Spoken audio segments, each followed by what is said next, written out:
And just like that,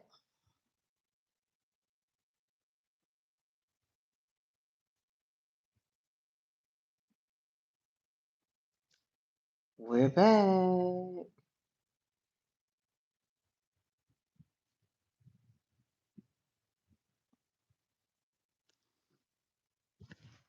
Okay, mic check 1 2 1 2. Can everyone hear me? Can everyone hear me? Who do we got in the room? Who do we got in the room? Okay. Oh my God.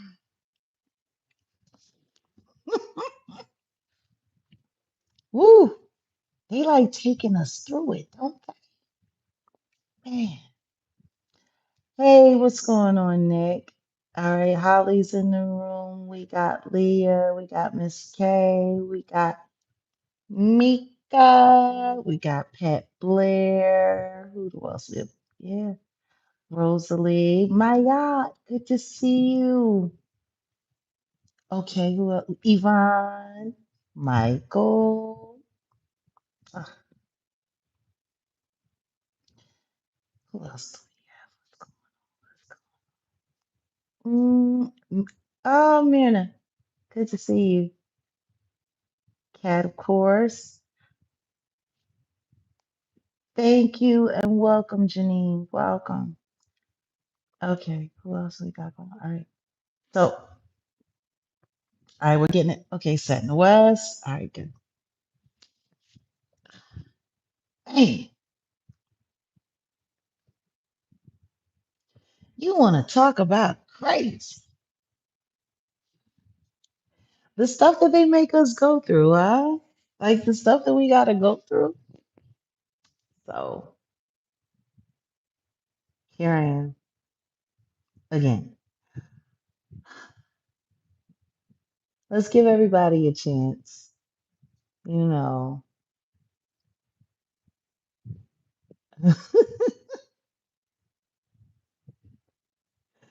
Oh, hey, puppy. Hey, puppy. You know me and my animals, we get along so good. Who would I never thought that I would have grown up to be a real animal lover. But I did. I did. I always liked animals, but I had some bad experiences as a kid and I lost a dog. My heart got broke. I didn't want to have to deal with that all over again. Awesome. We have 117 people in the room, 66 likes. Let's keep it going. Let's keep it going. Please make sure that we're liking and that we're sharing to make sure that everybody who we missed the last, who was there the last time gets to come back this time. Um, yeah, the crazy stuff that happens to me on YouTube. Can you believe that? They literally came in and just froze the whole screen. And 9 times out of 10, it was spies inside the membership that are here, you know, to ruin our good time. But we're gonna take our time a little bit and give everybody a chance to get back because I don't want anyone to miss what I'm about to say. What I was about to say before everything started going crazy was is that YouTube is like turned into like a game of telephone or gossip. We used to play it at church functions, when we had like recreation after Sabbath and we would all get together, play games, stuff like that. And I always enjoyed the game telephone or gossip, whichever one you called it, because it was just super interesting. Please keep liking. Please keep liking. We just walked away from a whole nother stream. So they're gonna try to make it hard for everyone to find this one. I privated the last one that they tried to trip us up on. So please, everyone, keep liking. We were at like 300 and some odd likes the last time. Let's get to that. We were, the numbers were picking up in the room, but it's gonna take a second. So, and I did pin, you know, this slide to the last one, so we'll see when people see it or how they get it or whatever the case may be. Um, Actually, you know what? I think what would really be the thing for me to do is private the last one too. Yeah, I think that would be the thing. I think that would be the thing. That would be the thing to do. So yeah, we're not going to leave this public. We're going to private this one as well. So this way people aren't confused. And then I'll unprivate it later because we want everybody to come back over because I'm sure a lot of people are going to be bumping into that one. So yeah. So we're just going to do that and make sure that everybody knows to come over here because they're not going to be able to hear the information over there. And I don't want them to wait. Oh, hey, Miranda, thank you. Thank you. But yeah, the plantation managers, man, they doing too much. They doing too much. Too much. Animals are hella smart. And honestly, they're smarter than human beings. At least they're more emotionally intelligent than human beings are because they deal with their feelings. They deal with the energy, you know? I mean, man, how many people treat animals terrible and they still love them anyway? It takes a lot to make a dog turn on you. A lot. Like, that's why some people they only fit to deal with dogs because they can't deal with people. But yeah,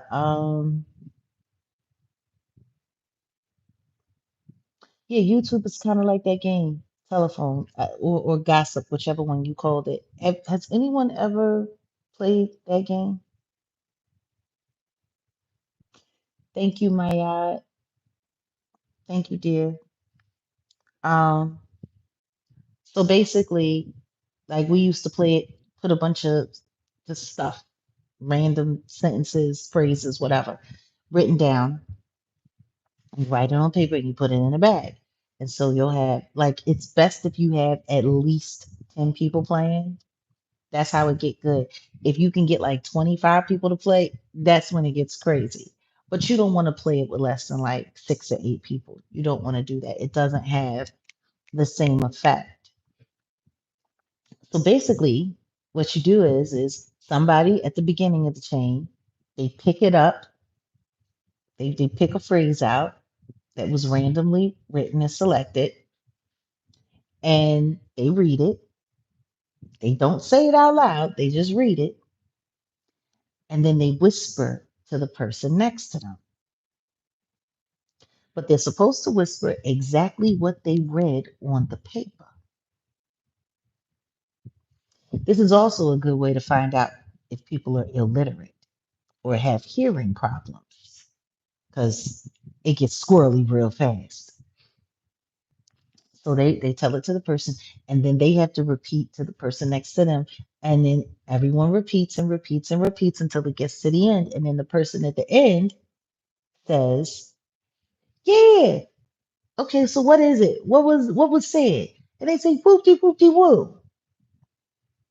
Now, what I learned playing that game is 8 out of 10 times it was going to be a little off.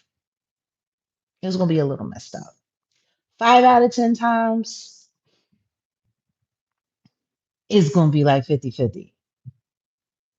But like you had that rare, like 2, 3 out of 10 times where people just like whatever it started out was, it was something completely different at the end. Like I'll never forget one time we were playing, and I think the phrase was, "I love my mom, but my dad gets on my nerves." And by the time it like made it all the way to the other end, it had turned into, "I love peanut butter and jelly sandwiches, but I have to eat my vegetables." Like it was like whew, all the way left. And I've noticed that that's kind of like what YouTube has become. Appreciate the 100 likes and welcome to all 275 in the room.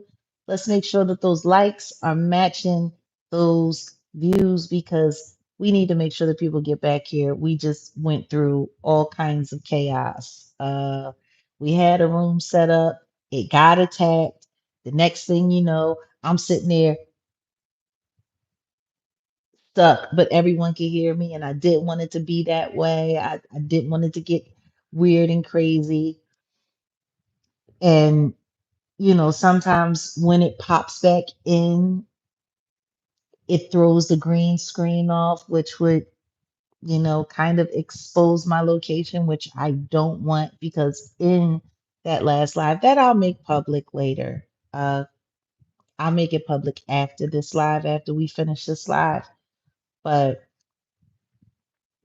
yeah, there's some cold-hearted, like real trap that needed to be discussed in that live. But I know why it got attacked. I was telling too much truth. And I was telling too much truth about this psychopath because that's exactly what she is. She's a psycho. And that's backed by my Amendment right to be able to say that, and not only to be able to say that, but to be able to say it's true because I know it to be true. I've experienced it. I've experienced what that person gives. So when I see a bunch of content creators listening to what she has to say and then playing telephone with it on YouTube, it's kind of weird. Not only that, I don't understand why a bunch of content creators feel so comfortable with parroting whatever this psycho liar has to say, because that's what she is. She's a psycho and a liar. Like there's no truth in that person. That person lies better than most people breathe. Like if lies were oxygen, she'd probably live to see about 250 years. If lies were oxygen, but they're not, they're cancer. So hopefully we won't have to abide her in the human space for much longer. Um, yeah, she's a stone cold liar. And this is what I find really interesting. How is someone that's a stone cold liar, how does anyone feel comfortable with repeating what that person has to say? She's been caught lying. I don't know how many aid efforts for hurricanes and stuff that came along where she said she was raising money to give to people. She never gave it to them. Like she's collected at least $75,000 over the course of the past 7 to 8 years or so. She stopped doing disaster relief because I think that she finally realized she was going to get busted and probably end up, getting pinched for fraud. She can't afford to pay that off. So she stopped finally. But all of her weirdo GoFundMe's, the alleged money laundering and stuff like that through Cash App and all that, like I don't know how people feel comfortable. Like she lied about her own hometown, Panama City, Florida. I went there myself. We watched her raise all of that money online. And then she sat up there and said, well, you don't have to give all the money as long as you give a portion of the proceeds. You can keep whatever you want because you raised it and people gave it to you. She ain't give none of that money. None of it. She did nothing to help that time. After it got devastated, and she sat there talking about how her mama was stuck in the house and how, oh, and they didn't have this and they didn't have that. Like, she's a whole fraud. How do you feel comfortable repeating and parroting the words of a fraud and a liar? She lied on her own mama for a couple of dollars. I mean, I don't know. I mean, y'all heard the Deore Hadley interview that she did with her when she was sitting there talking about how her mom allowed her to be essayed by her boyfriends and how she was able to forgive her so clearly she didn't have much of a childhood. I mean, she's a very pathetic person. That's why she sits online making fun of people all day long. That's why she spends her whole life going after everybody's nasty, dirty details because she hates her life, so she wants to try to make everyone else hate their life too. That's who she is. That's what she does. We could use 200 more likes. Appreciate that. I went through this trouble. We done had to set up 3 different rooms. Y'all better be liking this video, especially if you're here. Especially if you're here watching. Come on. At least 250 more likes would be appreciated. This is a mobile upload. All you have to do is double tap the screen. But everything that I know about her and some of the things that I discussed with her, you can go and you'll be able to see in the other live that I just privated, that I will make public for everyone else to see. And you'll be able to see how they came for us and how they tried to shut me down and how they tried to lock me out because they don't want me telling the truth. It's funny. I've spent a lot of time being accused of being a liar on this app, and a lot of people have tried to say that I'm a liar, but she's actually a proven liar. Proven. Proven. 7 months, Selena. Oh, stagnation. And she got the right stuff. But yeah, I mean, she lied on Cardi B for years, ran after her, said all kinds of things about her, said stuff about a child, said all kinds of stuff. And guess what? They went to court, they went to trial. She was found guilty of lying. That's what I don't understand. How does someone who was actually convicted in court of lying, how is someone who sat there on the stand, got trapped, and said, I lie for money, that's what I do? She admitted it in court. Well, her lawyer, the Olga, man, she didn't have a Mark Garrett, I tell you that, or an Agnafilo. She just had an Olga. And she was found guilty. $4 million tab. She has tried to snake her way out of paying that debt by every means necessary. She's been found and hauled into court for not for hiding assets. They've looked for assets. Her husband, dual citizenship in Africa. Allegedly, he's taken money back and forth overseas, lying on bankruptcy. She was forced to leave Atlanta. The reason why she moved to Florida is because whatever judgment that she had while she was living in Atlanta, they wouldn't be able to come after any of the assets or whatever they had in Florida. So that's why she moved to Florida. Like everything that she does is a scam or a Ponzi scheme in some way. This woman is probably one of the most duplicitous human beings in the history of human beings, and that's speaking a lot. That's speaking a lot. That's the devil's daughter, literally. And I'm not exaggerating in any way. I guess she thinks because her mom used to let her boyfriends hump and sweat all over her that that gives her the right to be a real piece of crap, but it doesn't. Just because unfortunate things happen to you doesn't mean that you get to be a menace for the rest of your life. Like there's so much that a lot of these people don't know. And my thing is all of these content creators who like to parrot her and who like to sit there and regurgitate her lies as if they're true. How do you feel so comfortable with doing so? And I'm not going to say any of your names because I'm really not here to make you feel bad, but you all need to be accountable for the game of telephone that you're playing here on YouTube. See, last night when we went live, I was breaking down how the disinformation network runs from social media to mainstream media and how they work in tandem. Put a one in the chat if you remember that live. Put a two in the chat if you do not. Because if you do not, there's a few things that I need to catch y'all up on, which is why, I didn't want to rush too much. We got 600 people back in the room. We could use 600 likes.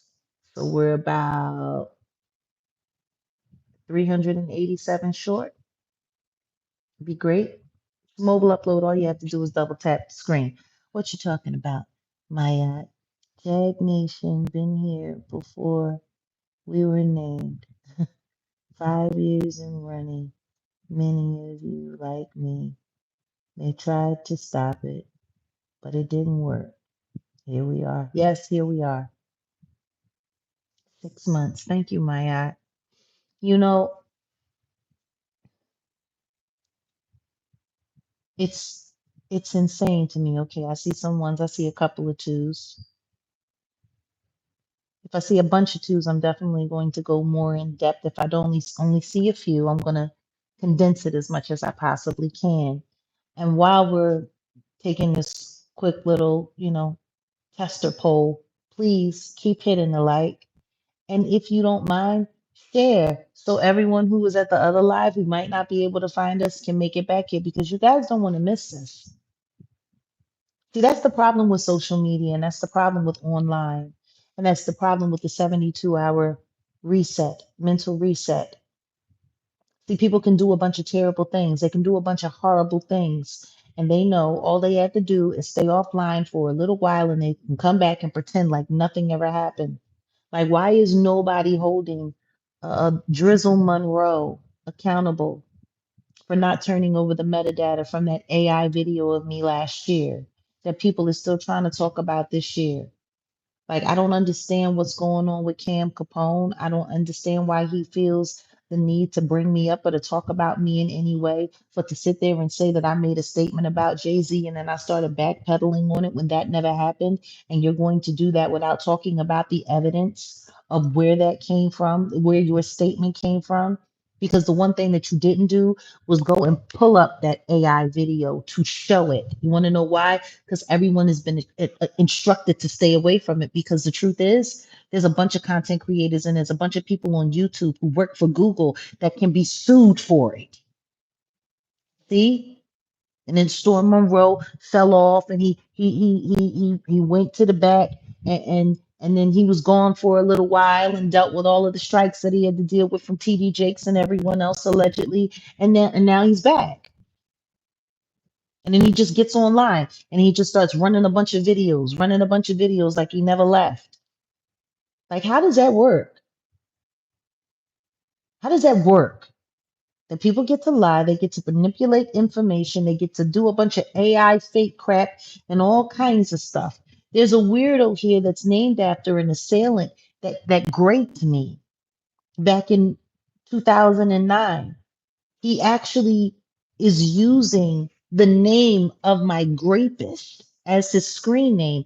And he sits around and he makes harassing AI cartoon videos all day long. And people like are hosting him. He's going from chat to chat and oh, and it's all good and it's all good because he's making fun of Jag because Jag is a liar. No, that's weird. That's weird that you would take on the name of a physical terrorist, someone who unalived people, someone who hurt people, someone who held me hostage and essayed me, someone who kept me against my will for days. And all of that happened right after my dad died. And he worked for Live Nation. He was a musician, Rock Nation, Live Nation, all the same thing. I've been being harassed for years because I refuse to bow down to these people.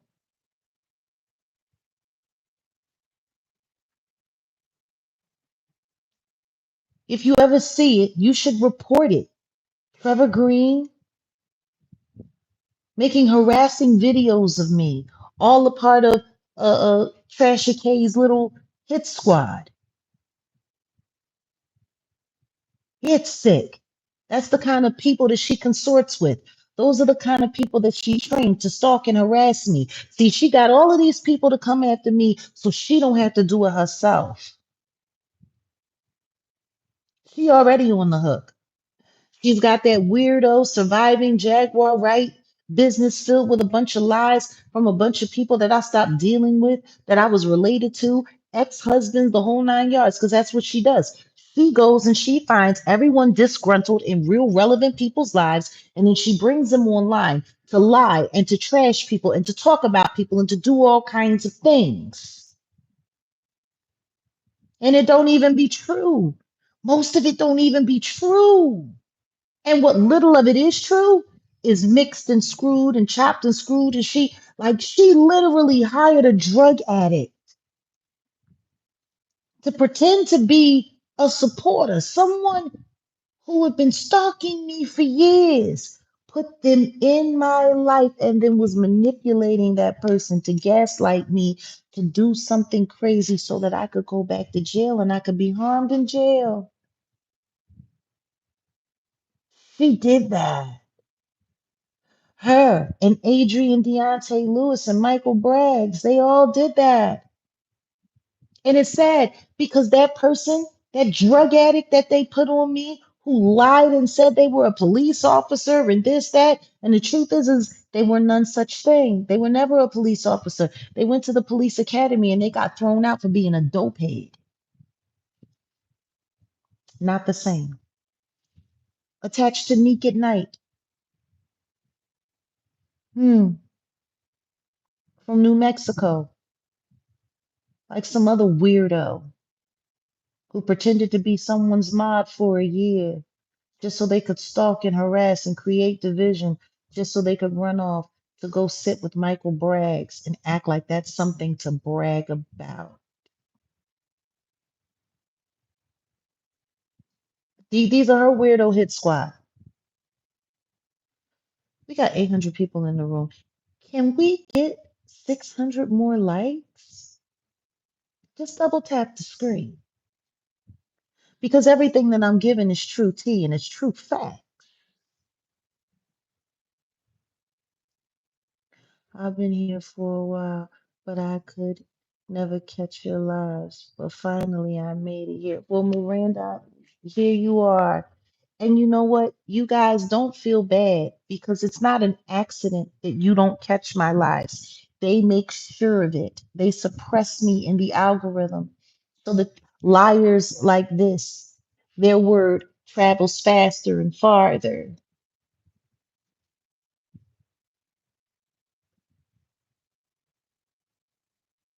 Yes, you do have to be a real weirdo.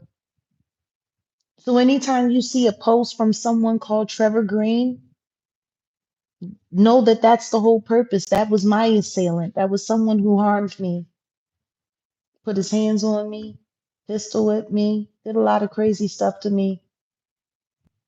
Yeah, back in 2009. All of that happened about a month after my dad died. I was supposed to be helping him put together his live room. He was a drummer. That's how he came into my life. I told him, "You got 3 times to lie to me, and I'm done with you." And guess what? I caught him lying. And after that third lie, he decided that he wasn't going to let me go. So he stalked and harassed me and did all kinds of things.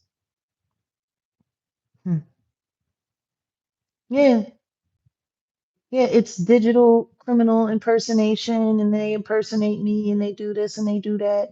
When I walked away from online, they continue to use my name as somebody running around. And for those of you who are members here, y'all know one of the first members only lives was us talking with the fake Jag, the person that was impersonating me while I was offline. And then she came back online and started impersonating me during the whole Angie Stone thing, trying to convince people that she was me and telling people that they needed to stop looking into Angie Stone's death and they needed to stop doing that. And people like, hold up, you not Jag.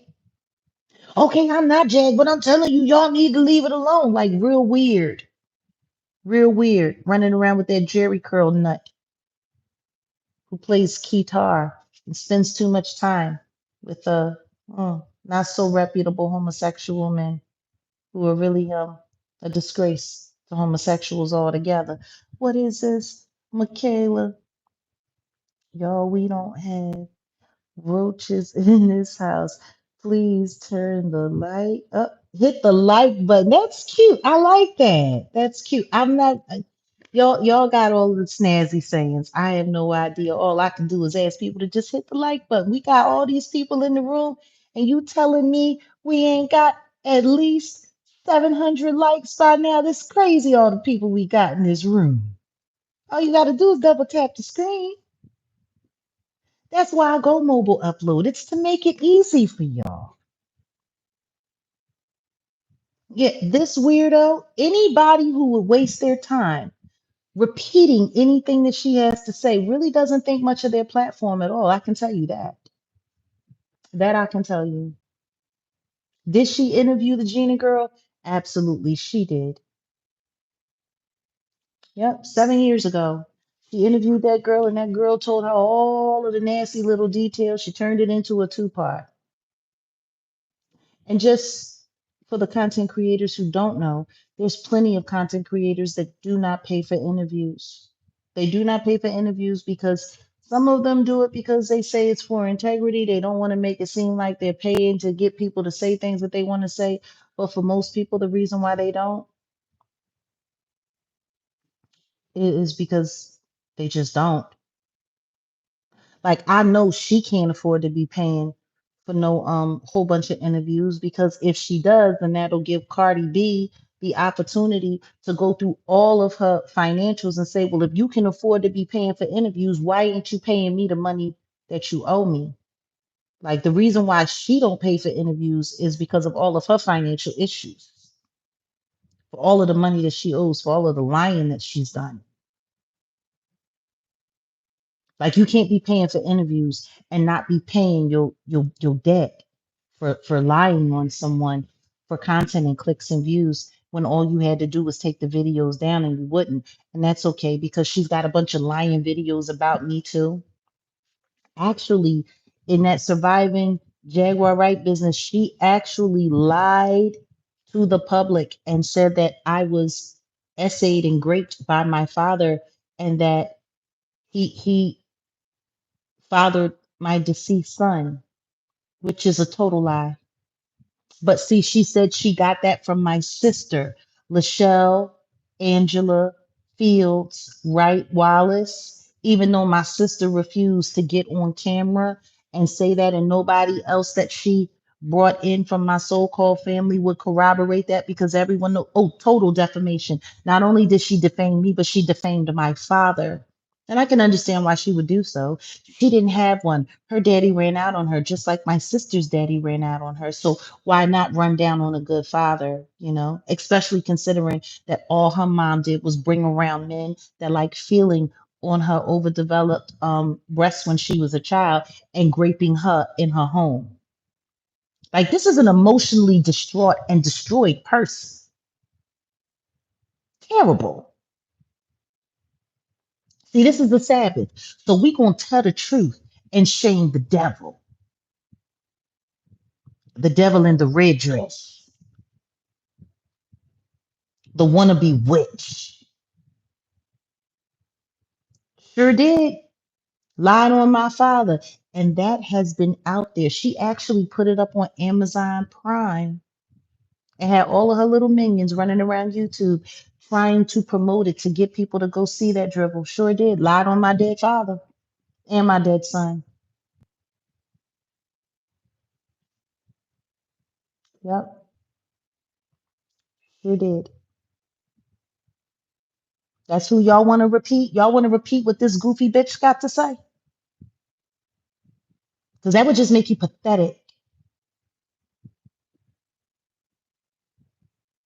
Y'all sure y'all want to do that? Meanwhile, she hired her own suicide squad to try to run around and convince everyone that I'm a liar so nobody would believe any of the very real and true things that I say while she's busy working for all of the people that I've been speaking against for years. But that's okay because it's been up there. It's been up there for years. And I am going to sue her. It's going to happen. And the longer she kept that up there, the more money she's going to owe me. See, I've just been letting her run the clock, just like she did with Cardi B. She left the lies that she had about Cardi B, she left them up there running for like 4 or 5 years. Her lies about me have been running for almost the same. She got what? Cardi got 4 million, a judgment for 4 million from her, the emotional distress and all of that. I should be able to get the same. No, Amazon don't always fact check and they don't do it, which is why I'll be going after them first. See, once I go after them, then they'll have no choice but to go after her. And if they're forced to take it down, then that'll prove that she was in the wrong to have that crap up there. Her and her little weirdo African husband who likes grinding on little Armenian looking boys' backs. You want to know what I don't like? Two gay people who've been together for a long time to try to convince people that they're in a straight relationship and run around acting like they got something special going on. Because this woman is a closeted lesbian, allegedly, even though she was going down there to the DR, munching on all of those girls' boxes. And then when I sat with Corey Holcomb, he told me about the women that she was trying to get with who did not want her and find her interesting. And that's how Corey Holcomb got her phone number, had access to it. I could have doxed you right back, but I didn't. I didn't. We could use like for at least 400 more likes.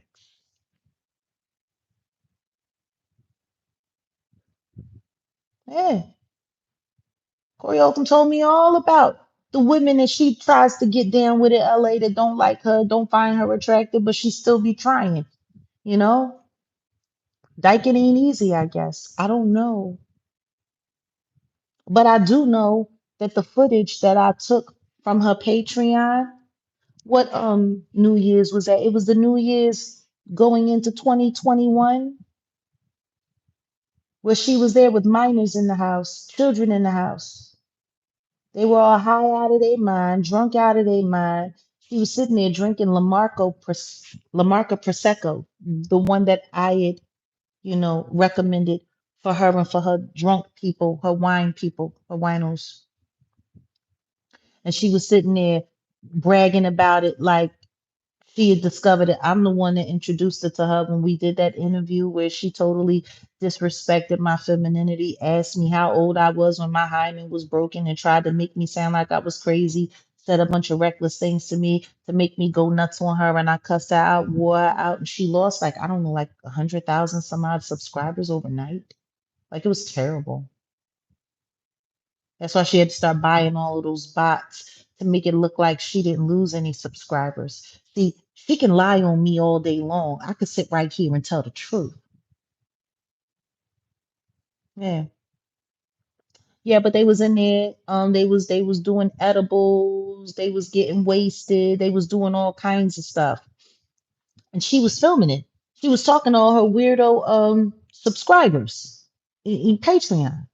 And she was doing a New Year's Eve party at the house that they were forced to leave in Duluth, not far from where Portia was living before she ran off with the African man. Yeah. See, I know because I went to that house. I know exactly where that house was. I know where the other one was too, that they was using for a studio before she moved into her dream home that she was forced to leave because she couldn't stop lying on Cardi B and her pride wouldn't let her take them videos down. Mm-hmm. Yeah, sure did. She was sitting there laughing about how that little boy, the only biological child she has, he was like 2 or 3 at the time. And she was laughing about how she was just going to throw a bag of cereal in his crib and he was going to have to fend for himself and make it work in the morning. Meanwhile, there was a little 3-year-old girl that they had sitting there who was sitting there twerking on the car for adults. Hey, LA chick. Sure enough, sure enough, 2 o'clock in the morning and you got toddlers running around twerking in pull-ups in little tight outfits while your husband was sitting there hugged up on the back of another man and you sitting there flirting with the woman. Yep, sure did. Charisma is the one who screen recorded it and sent it to me.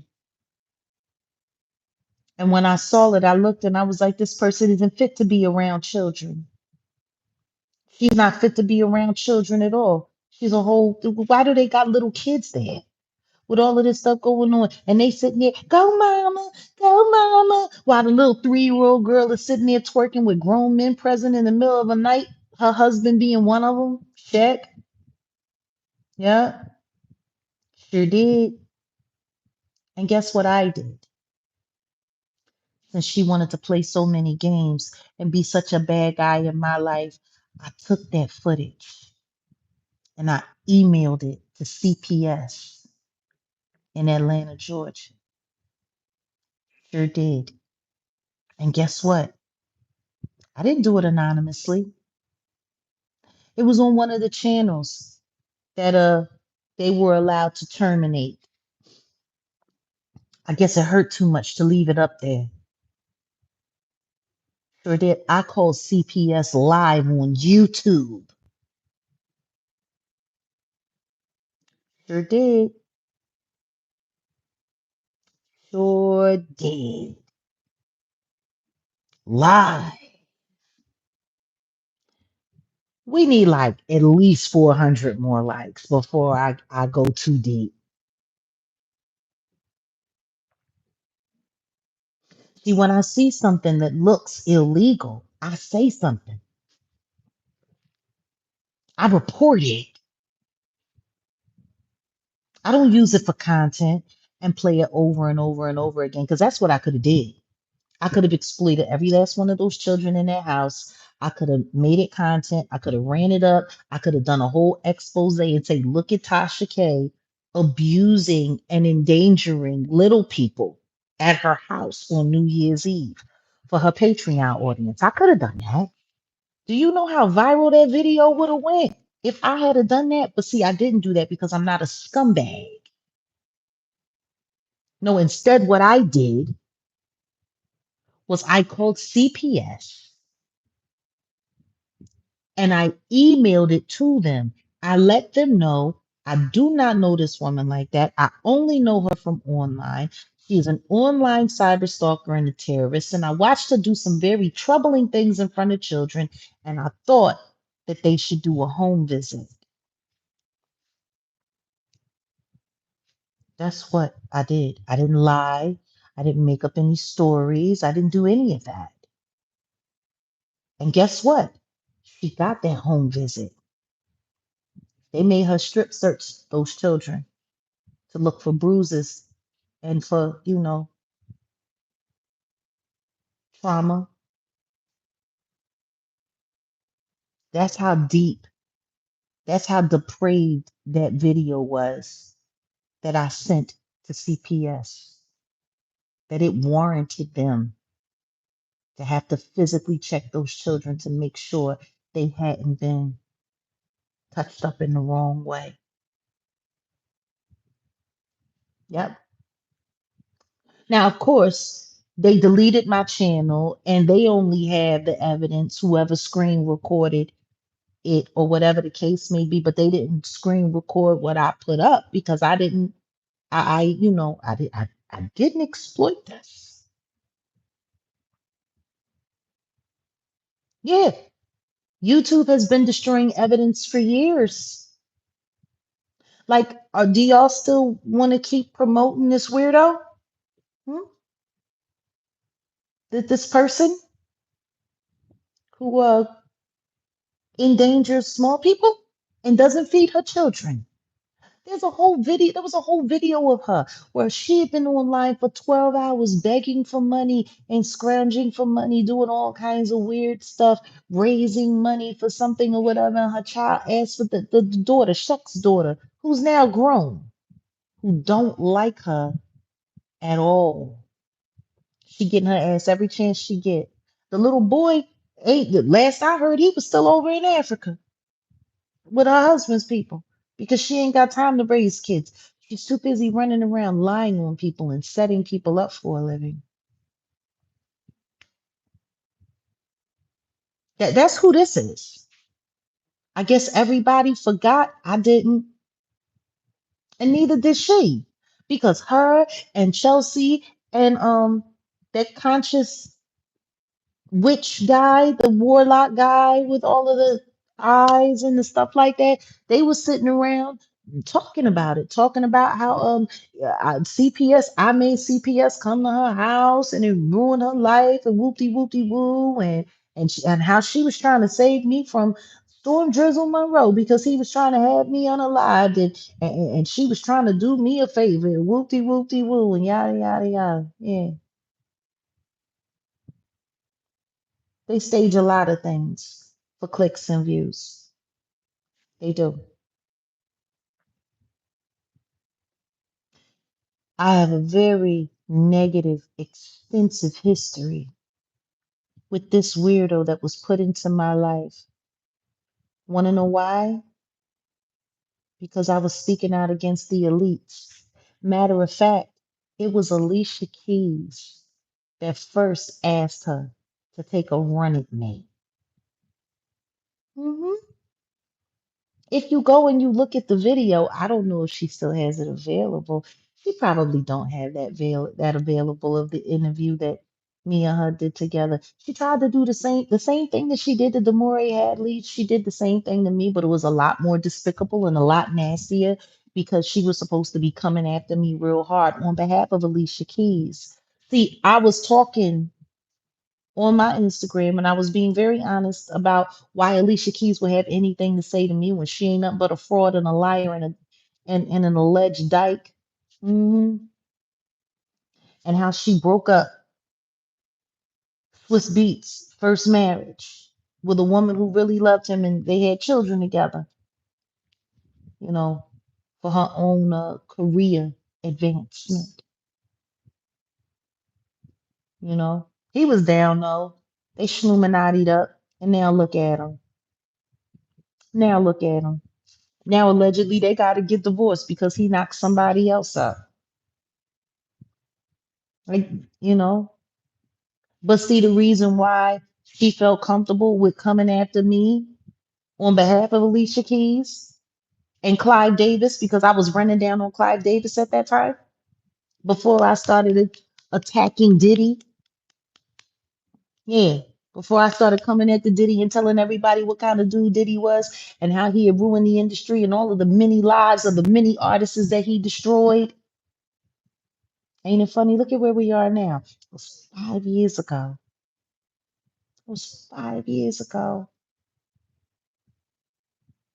And 5 years later, Alicia Keys is sneaking out of a lawyer's offices apparently because she's got a file because Swiss done, Swiss knocking somebody else up and he got mistresses. Isn't that funny? Looks like I was right, huh?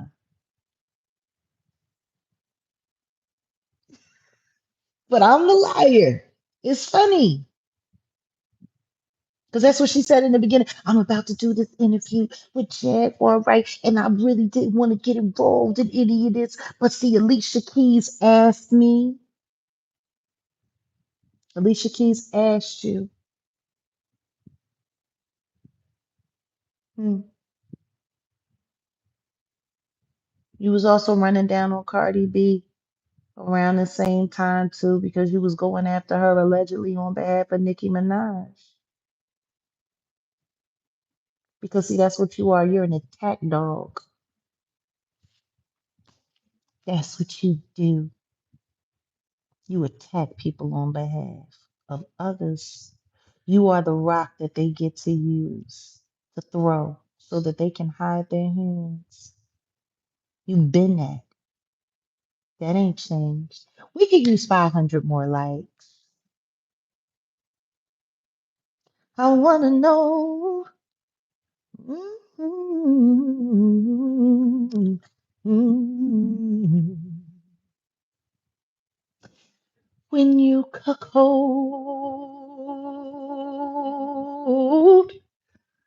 Does your African husband get cold? I wanna know. mm,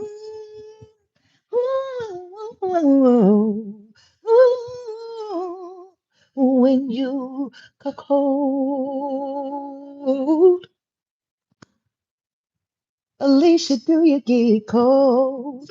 Come on, I want to know. We can do better with these likes. Like, seriously, you people are being ridiculous. Double taps the screens. Yeah, because that's why she came after me. Yeah.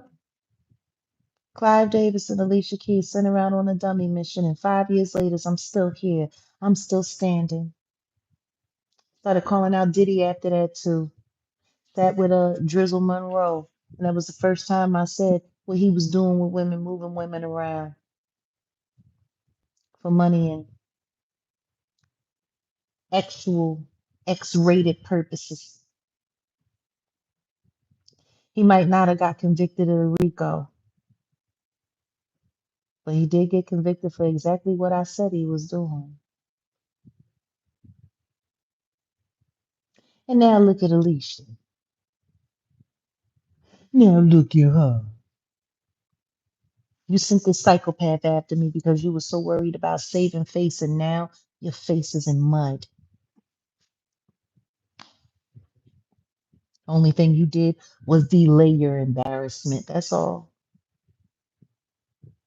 That's all. Who knows? Maybe if you're feeling really bad about yourself, you can just go on ahead and find you one of them private jets from one of those devil worshiping people that you like hanging out with and catch you a midnight plane to Bali. Jesus leaving. Mm, on that midnight plane, the Bali leaving on the midnight plane. Yeah, said she's going back to find, oh, a little bit of self-esteem that she never had in this time. Oh, she's a leaving, on that midnight plane to Bali. Ooh, she'd rather live in Russell's world than be a goofy in mine. Sure enough. Come on, y'all. There's a little musical break. Can't we get like 300 more likes? This is ridiculous. I haven't even begun to cook. This is just the appetizer.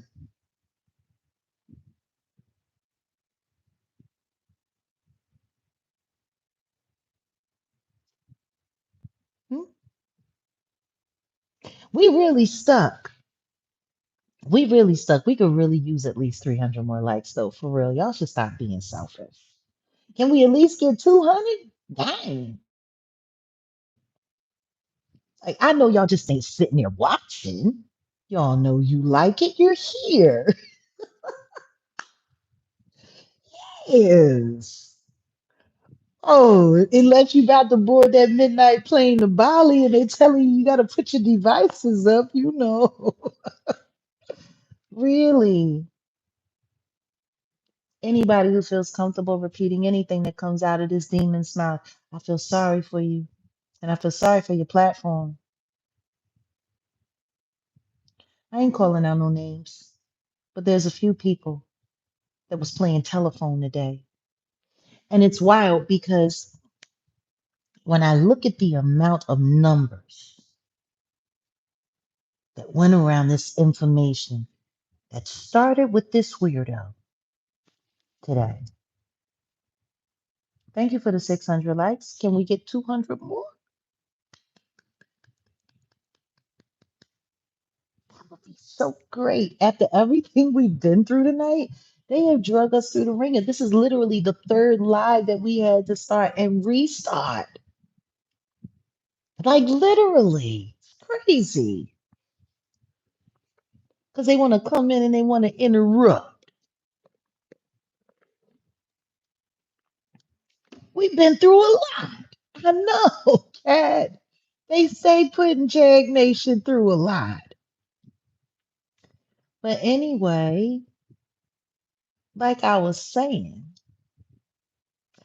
oh, Spice of Life. Welcome to Jag Nation. Everybody, welcome Spice. No, but seriously. So let's get into it. Let's talk about this game of telephone that was played today. Now, first things first, I want to talk about the numbers. We are not a small platform, but we are not a huge platform either. We're growing.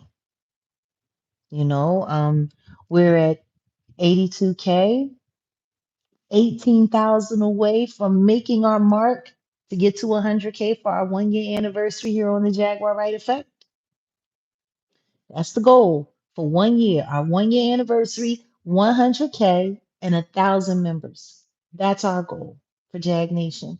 Part of the reason why I want it that way is because with a membership size of 1,000 subscribers, we really don't have to be anything other than a members only platform. I mean, honestly, once we get to 1,000 members, we might be like 50-50 with the lives. Even we might only allow members, like we might do half members and then half, public with membership access. I really want to make our community as safe and exclusive as possible. I don't want to exclude anyone, but I want everyone to come in who wants to be here. And I want those of us who really want to deal with one another and who are on this journey with me and all of us together, to fight for justice, to fight for truth, to be able to have a good time, a good God-fearing time and have fun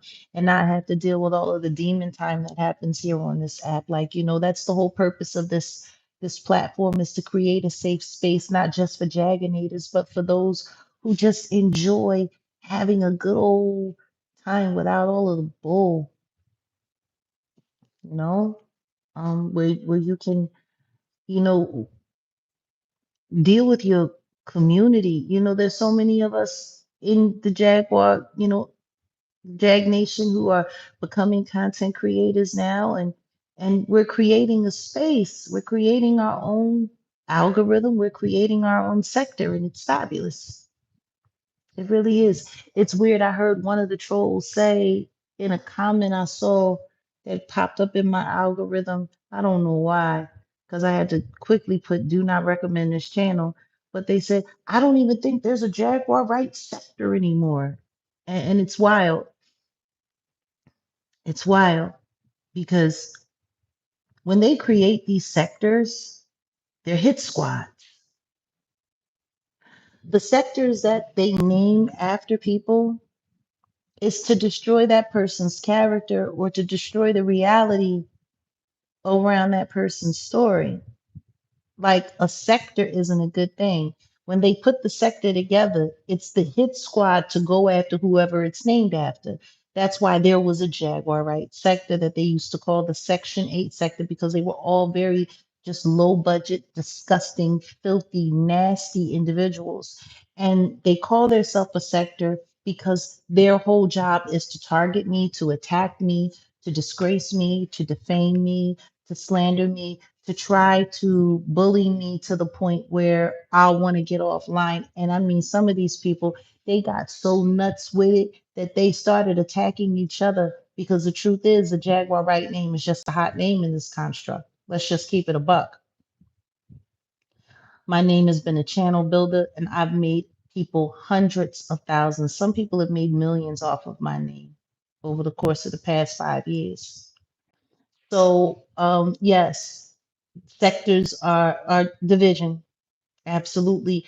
And so they put these so-called sectors together to hunt and to destroy and then to chase away any real supporters or any real anything, which is part of the reason why we are a members only platform when we got large enough so that the chat rate, these lives and stuff and the monetization, everything around it, it's based on engagement. See, that's why a lot of people just leave it public, because they want it to flood through, because the more stuff that's coming through and the more people that are coming through, the better it does for the channel. Now, don't get me wrong. I finally have a monetized platform. Of course, I want the platform to make money. Of course, I want to be gainfully employed. At all that I've had to go through and everything that I've invested, into being this and being the content creator that I am, and that our team is building. But all money ain't good money. So yeah, yeah, I was making a lot more money when I left this open and public, a lot more money. But the second that I took it members only and made it members only engagement, see the chat. If I opened this thing up, it would be going like this. It would be going like this, which would only, you know, bump up ad revenue and all of that. So if it was really just about the money, I would just leave it public. But I don't. I leave it members only. But if we can get to 1,000 members and we have our 1,000 members running the chat, that's decent engagement. That's decent enough. The memberships can generate for the platform decent enough engagement. Oh, honey, it would be nonstop and it would be crazy. It would be all kinds of nasty stuff. And my transcripts would look terrible, filled with nothing but hate and vitriol and all of that because, the weirdos from the so called sectors would come. That's what they do. So I literally slowed down the money on my channel to create a better environment for my members. Because my members and my moderators shouldn't have to sit here fighting with a bunch of weirdos who just come in here to say a bunch of crazy stuff to try to inflame me, to change the topic of what we're talking about and what we're doing. Yeah, no, no. Yeah, we be fighting trolls all night. And the few times that we have had open house, don't they come through? Man, they come through. They show up. And I want to thank you for the likes. Let's keep liking. Let's keep letting them know we're back because this is the third live of the night. They can't wait, can they, Michael? They cannot wait. Every time I open up the floodgates, y'all end up like having to turn into Popeye. Muscles and everything. Just busting trolls in the head all night. Can't even enjoy the live. It's terrible. But that's what these sectors are all about. They're little hit squads. And it was so sad because they sounded so lost that there was no more Jaguar Wright sector anymore because there isn't. All they're doing now is clout chasing my name, using my name, making up stuff about me because they don't have any information, they don't have anything, they don't know where I'm at, they don't know where I operate, who I'm with, they know nothing. Me and Odell get on camera together for the first time in months. What makes you think that was the first time we've been together in months? See, it's none of your business. You wouldn't know. You're not supposed to know. It's none of your business. See? But they all had to go live about it. Ooh, they had to go live about it. Man, they had to go live about it. And they wanted to critique everything from the way we were acting to what we were eating to how he was behaving to what I was saying to whether or not my nails was done, my hair was done, to what I was wearing and what he was wearing and who's this and we ain't this and we ain't that and this and a knick knack batty whack and give a dog a bone. Man, man, they were so excited. It had been so long since they had been able to properly stalk us.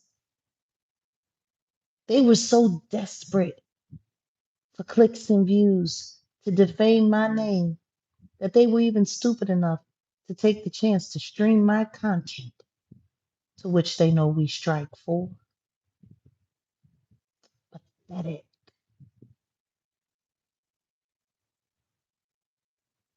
pathetic. And the Don Diva woman, the woman who just got unalived by her son, her and her man, she was one of them weirdos. I wonder why her son. I wonder why their son did that to them. I want to know, man. I do. I ain't gonna lie. I want to know. What in God's name happened to make your child pick up a firearm and take you and your husband's life? What in God's name was going on? Or were they just so busy online trolling and he was lost in Grand Theft Auto that they didn't realize that while they was busy being internet trolls that their boy was turning into a whole unaliver? Like, I'm just trying to figure that out. What's that all about? Now they gone and that boy's life is ruined. And the people on YouTube ain't even properly addressing it. It's weird, real weird. But the life of a troll. It's gotta be weird. They sitting there, they so mad. Oh, Grace, she sends her best. She sends her love. She's been wanting to come back. She's missed you guys very much. I've wanted to wait. I pushed it back. They did too much with Grace. They did too much with Ayasha. Grace misses y'all, and she's coming back. I promise you guys that. They like to sit around thinking that they ran people off, but I just needed them to have a breath. The both of them have been doxxed, addresses doxxed, people making fun of their children, making fun of the circumstances of their life, heckling them, stalking them. Shouldn't be allowed. But I thought the both of them could use the summer off.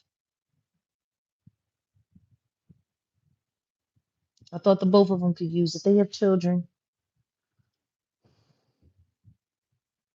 When I think of the idea of that racist Cleo putting Ayasha's address up on X, saying this is where Jaguar Wright is, go get her on X. That woman has children. These are the kind of barbaric people we're talking about. They were willing to put children's life in jeopardy, all because they was nosy about where I was, and I wasn't even there. Nowhere near it.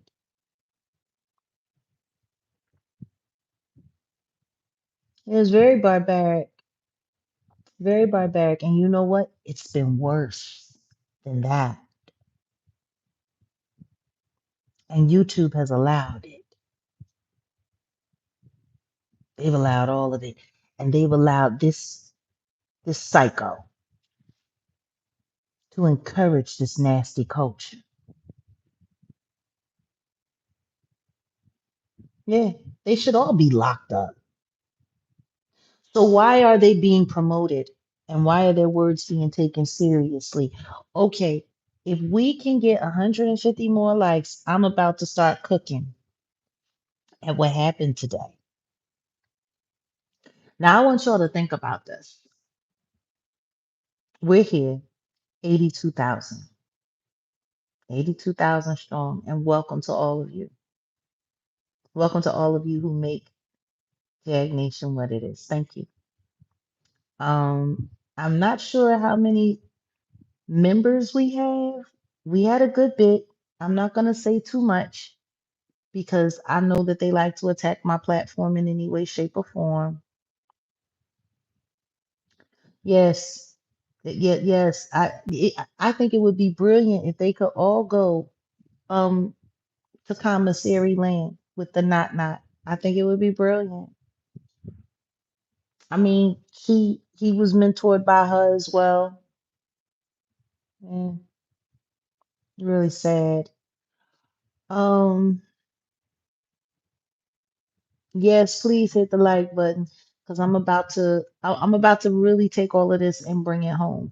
But because of all of the interruption, I want to make sure that everyone is here. Like not everyone, usually our people we like it. We should be honestly, we should be at like 1K likes by now.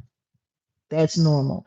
So I know we have either a bunch of observers. So I'm just waiting for all of our people, because I don't want to have to repeat this too much.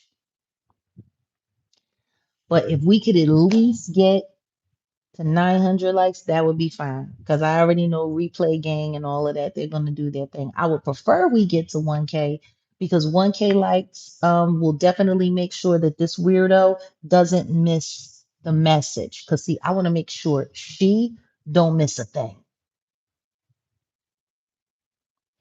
And I want to make sure that everybody who likes spreading her word around has a fair understanding of why that's a bad idea. Now, we went live last night and I started playing some old receipts and I started breaking down some things and I gave proper credit, fair use commentary to all content creators involved in my connecting the dots and laying out how the ring of disinformation works. How the YouTubers take it and scramble it all up, and then the larger content, platforms like, your ESPNs, like your breakfast clubs, like your TMZs, how they come and whitewash it and do whatever they want to do with it to make sure that the public don't ever stay too close to reality and they get to find a way to keep skewing the narrative on behalf of the celebrities that they protect. Like this one was trying to protect Alicia Keys from the truth 5 years ago, and guess what? Didn't work.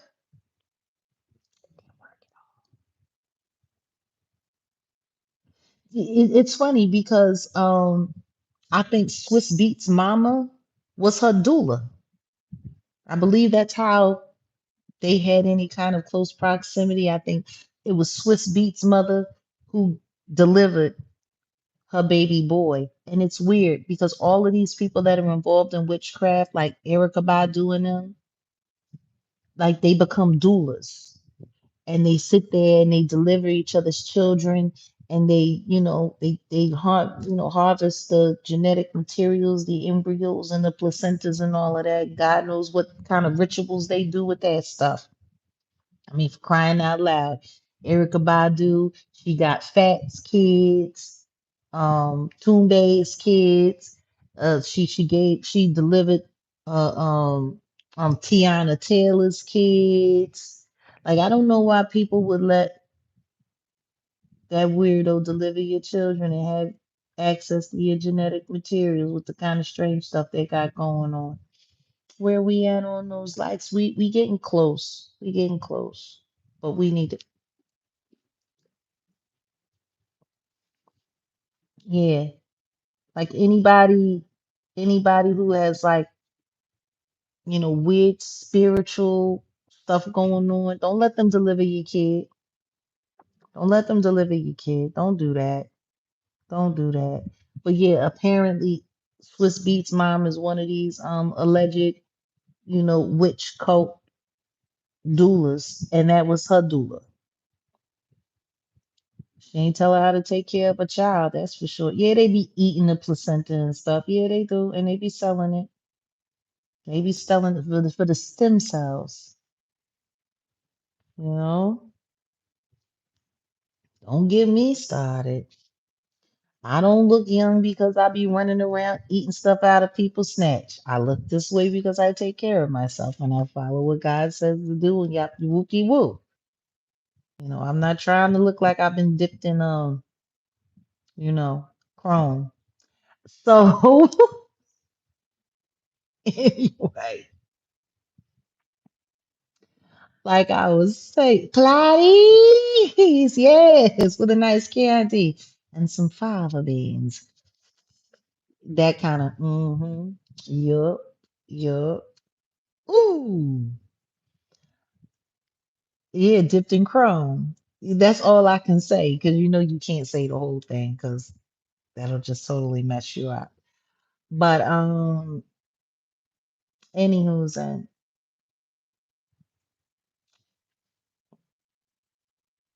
last night I was cooking. I was cooking heavy. And for those of you who haven't seen it, you need to go and you need to see that video because I promise you'll learn a lot. I kind of did Yeah, Adrian Chrome. And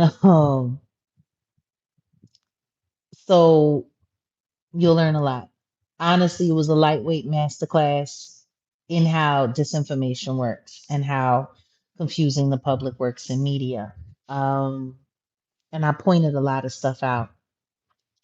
So I found it very funny when Trashy the Grouch needed to get online and run her mouth to do her little fix it campaign.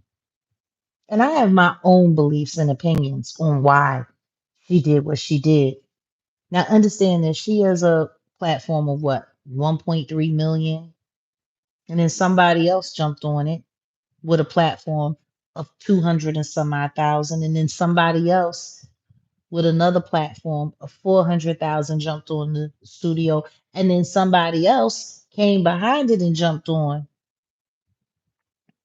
Like I said, they was playing telephone today, jumped on it, and they have about 90,000 subscribers, less than 100. So we're talking 2 million people here. We're talking about 2 million people. If you take all four of those platforms, including Tasha K's, who were spinning whatever story that she was telling today, that varied from platform to platform and channel to channel. Like I said, it was telephone. He said one thing, then the one person came in and they gave their interpretation. Then the other person, okay, so 1.3 million subscribers come out and give their little story. And then the 200,000 subscriber platform come out and they get a little spin on the story. And then the 400,000 platform come out and then they give their spin on the story. And then here comes the 90,000, just under 100,000 subscriber platform. And then they gave a spin on the story. And guess what? The only consistent facts that were shared was that Gina Hunn should probably be investigated by the feds, that she's stupid, and that she's made everything so much worse for Diddy. That's about the only consistent thing that happened. But the details varied from live to live. It was so interesting me watching it in real time. Don't forget to keep hitting that like, y'all. Stop. Stop acting like you don't want to hear it. I am fixing to cook.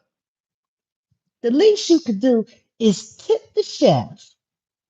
You know, I ain't getting a gang of super chats, and I don't think I've gotten a bunch of cash apps. I would have seen something come through. Ooh, 1010 here on the coast.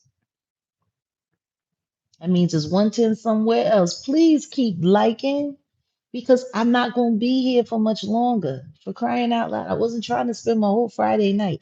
I'm about to have a little late night pasta, and I want to do that with a nice piece of salmon and some spinach. You know, it's not too long a meal, but I don't want to be too tired to eat it. I want to have a little late night supper.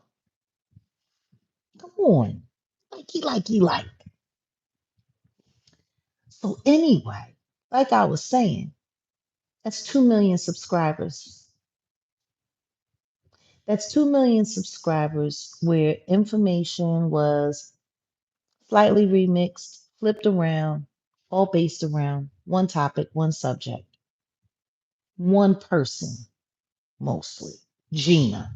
Gina, the one thing that was for sure in all of this is that Gina was the problem. Okay? Gina was the problem. And they all had their little different spin. Some people was, oh man, if Tasha hadn't have said this, man, they was acting like it was Eureka. And then some people was like, man, if Tasha was and Tasha and thing and then the other person was like, well, I'm so glad that Tasha was talking about this because you know this needs to be discussed and woo. And it was Tasha. And everyone felt so confident was spreading this liar story and they didn't even bother to fact check it. See, if you're going to do commentary about what a liar says, then you need one or two or three things to feel confident with moving forward. receipts of all of the facts and details, an accurate timeline of all of the facts and details, and at least someone who can corroborate all of the facts and details. Like if you're dealing with this kind of liar, you need all of those things. You shouldn't feel comfortable with moving forward at all. Yeah, I'm having a little late night supper.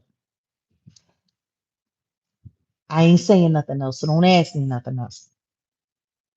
Oh, thank you, sweetie. Thank you. Appreciate you, Superman. But like seriously,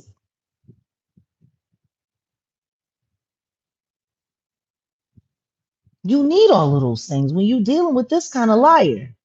When you're dealing with the kind of liar that lies so much and is so stuck on her lies that she'll go to court and continue to keep lying, get busted, get caught in lies, finally admit to lying, and then get online after she's convicted and has to kick out $4 million for all of these lies and cry and say it's not fair.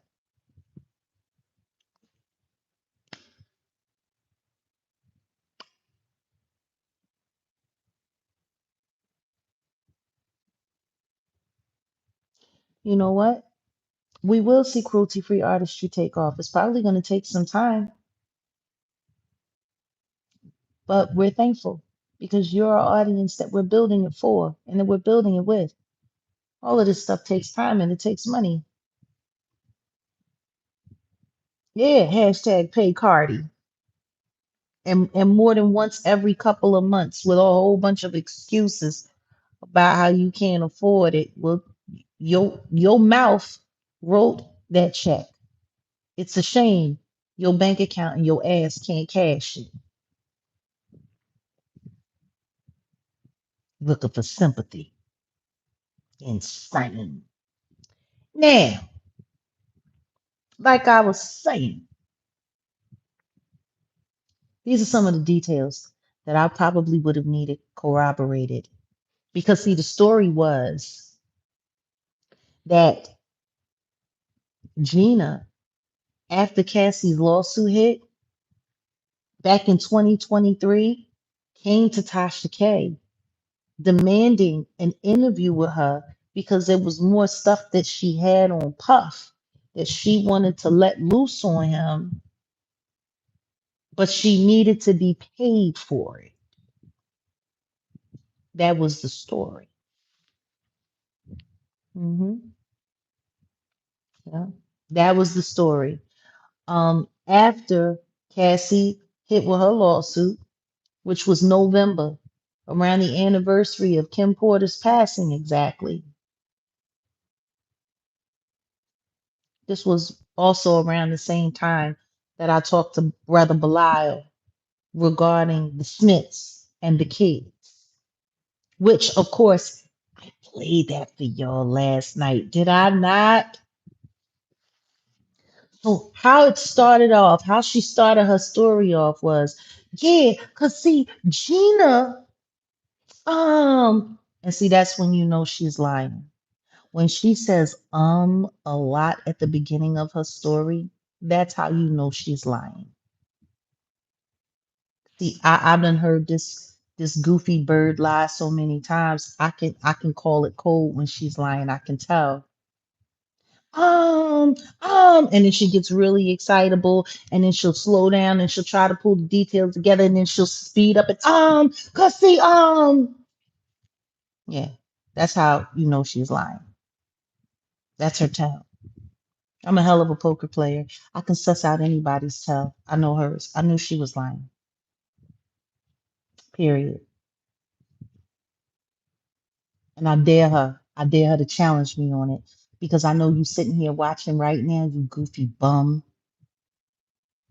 I know you watching trash. I do. And don't go live tomorrow talking about I wasn't watching your live. Someone sent me a clip. No, you sitting here right now getting drunk off a box wine because I'm about to rip through you. I'm about to rip through you like a tornado does a cheap church in the middle of Tuscaloosa, Florida, somewhere, or Louisiana. Sure enough, I know you're watching. So watch me clock your tape. Because, see, I'm clocking in. Okay? She started off by saying, how does she tell the story? It was around the time we had big viral interviews about Kevin Hart and Will Smith. Okay. The Will Smith thing happened early December because it was 2 weeks after I spoke to Brother Belial, which, by the way, I played for y'all last night. And I showed you the metadata because the metadata in the details, it was created November 19th, 2023. Oh, hold on a second. All right. That's the metadata of the Belial call. Sure is. Okay. And y'all be able to, you stalkers, you'll be able to blow that up and look at it so you can see for yourself. You shouldn't have used that as a point of reference for your story. And I appreciate the likes that we getting, but as I'm giving these receipts and these deets, which she didn't do in her commentary at all, she gave y'all a whole bunch of stories. She gave you no facts, and all of you got her timeline wrong. Every last one of you who reported on her story, you got her timeline completely wrong. But see, I was involved in all of that, so I got the deets. I got the facts. Please double tap the screen. Don't act like you don't want to like this. We keep fluctuating between 900 and 1,000 people. If you're going to come and go, can you at least like on your way in and out? I want to make sure this goofy broad don't miss a word. Okay?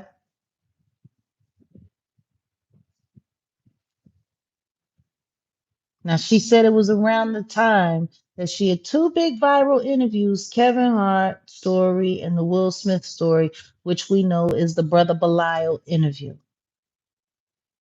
We know that to be true. I have the evidence of it. I talked to him before he did her interview because he talked to me first and then he did the interview with her. That first video, it hit 1 million some odd views. And then the last one, like I said, it didn't even make it to 500,000, but that was after I played, the facts and the details. And everybody realized that her interview was full of crap and it was edited and it was set up to look like one thing or the other and I took all the air out of that. I killed that interview. I did.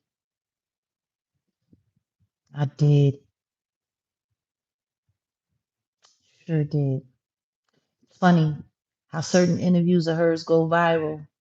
I'm trying to figure out how the Deore Hadley story is still sitting at under 150K. That's one of the hottest stories that's getting no coverage that nobody's talking about. How didn't her 1 point something million subscriber platform, how did Demore's story, her interview with her, not even at least hit 500,000? Like, how is it sitting so low?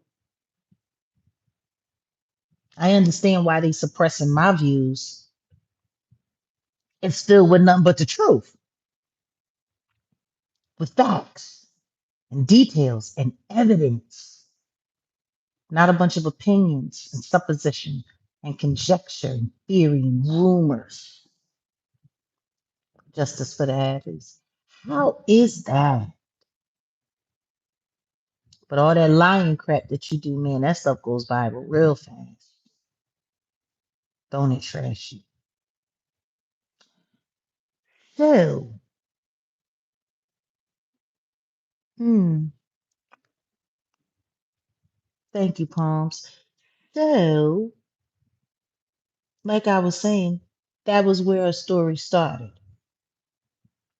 And it was at this time, which was when Cassie's lawsuit came out on the anniversary of Kim Porter's passing, that Gina came to her because she had to do another interview and she had to be paid because she needed the money.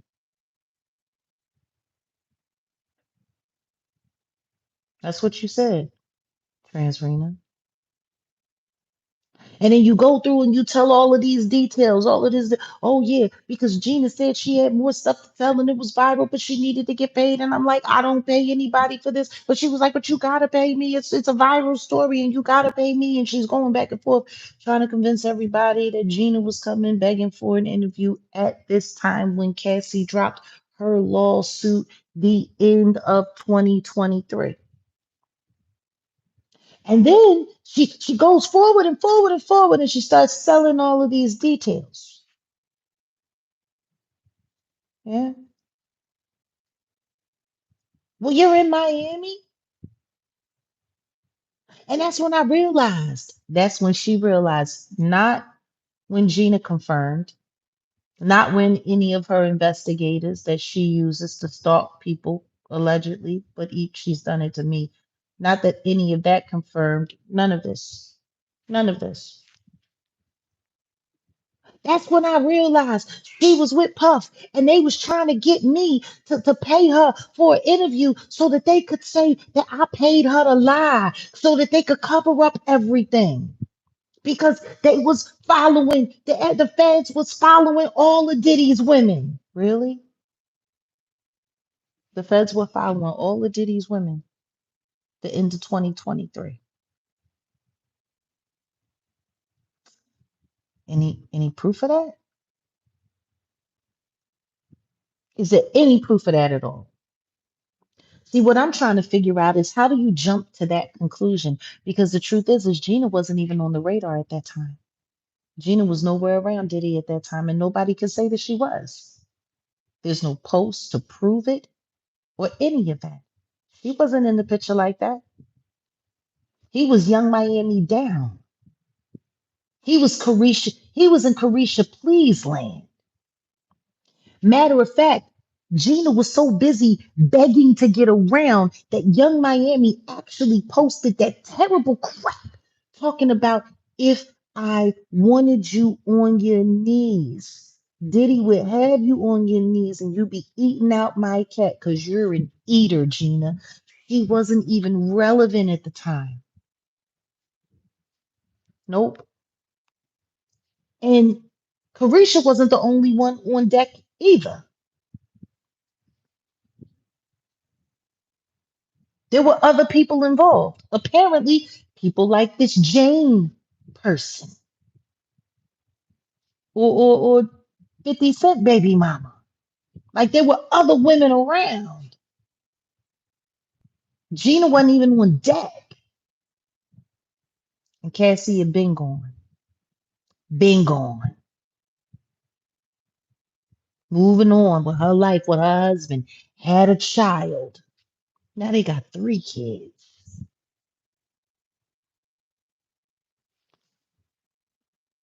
Hmm?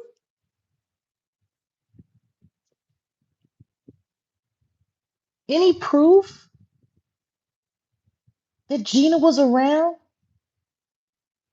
Because then you sold the story that after all of that, Diddy took her back in after she did her interview. Diddy took her back in and put her on the payroll and sent her after Cassie dropped her lawsuit specifically to come and talk to you and get you to pay her so that they could muddy the waters and prove that it was you that got her to lie in the first place so they wouldn't be able to use any of the testimony from your interview against him in court. Make that make sense. Because she did that interview with you in 2018. Cassie's lawsuit didn't hit until November 2023. She did that interview with you back in 2018, the same year that Kim Porter passed away. And 5 years later, as Cassie dropped her lawsuit, she comes back to you demanding an interview to try to find a way to discredit that interview from 2018. There was no federal involvement at that time. I mean, no more than there had already been. The feds have been looking at Diddy on and off for years. Khadisha Lynn just actually did a post about how Jimmy the henchman got approached by the feds back in 2013 about Diddy's involvement with young boys, which was around the time of the Flavor Freak Offs, which was around the time that Jaden was around, which was around the time that Justin Bieber was around, which was the time about the same time that Bashir Gray was around. I'm just saying.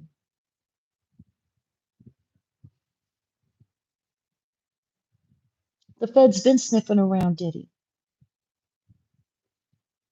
You really not saying nothing. You know what I'm saying? You really not saying nothing. Now let's look at the timeline of the federal fallout for the diddler. He wasn't worried about the feds coming for him in November. Why would he need to send Gina in November of 2023 after Cassie dropped the lawsuit to get another interview with you? Why? He wasn't worried about the feds then. He was still running around doing everything business as usual. Everyone was looking at him crazy. Everyone was looking at him sideways. Everyone figured he must be guilty about something if he was willing to settle and pay Cassie in 24 hours. Absolutely. But there was no federal, no. There was rumors that the feds were looking.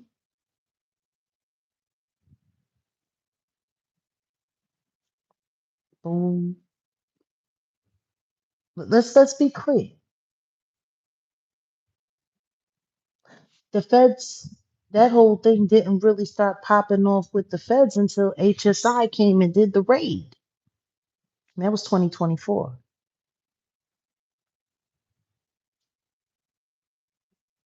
See, I could see Diddy sending her to try to clean something up after that raid. Yeah. Hmm. Thank you, Michael. The video with Cassie came out May 17th, my birthday, 2024, after the HSI raid, about 2 months after. Diddy wasn't arrested until September, mid-September, and nobody even knew that there was an arrest warrant for him until he was detained. Feds kept everything very, very, very quiet. Who told you, Trashy the Grouch, that all of Diddy's women's phones were being tapped by the feds? Because that was another part of the story that you said, the story that you told, this grand story about Gina. How do you have corroboration of that? How do you know that to be true? That all of the feds, right as soon as Cassie dropped her lawsuit, that the feds were tapping all of the women that were involved with Diddy's phones. How do you know that to be true? How do you substantiate that? How do you corroborate that? Did you hear that from a federal agent? Did a federal agent confirm that?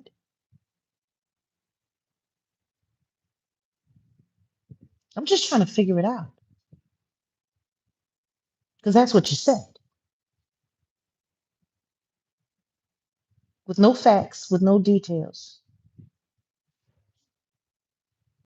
We just supposed to take your lying ass word for it? Hmm? That's what we doing now? We just taking your lying ass word for it. We could use about 125 more likes. That would be great. Because I'm about to bring it home. The more likes I have, the better it all flows. So somebody that wasn't even really on the radar at all, because it was Young Miami. I could see the feds being more interested in what Young Miami had to say than anything. But you're sitting here talking about the feds were tapping all of the women's phones. Hmm. Diddy had her on the payroll again. And she came to you begging for an interview and needing you to pay 888. Not bad. We getting there. We getting there. 110. 110 would make me very happy. You want to know what else I know about Tasha K? She tapes almost every last one of her phone calls with anything that's content. She tapes everything. She tapes more conversations than I do. I only tape people when I don't trust them. She tapes everything because she's a stalker and she's a weirdo and she acts like a fed. She tapes everything.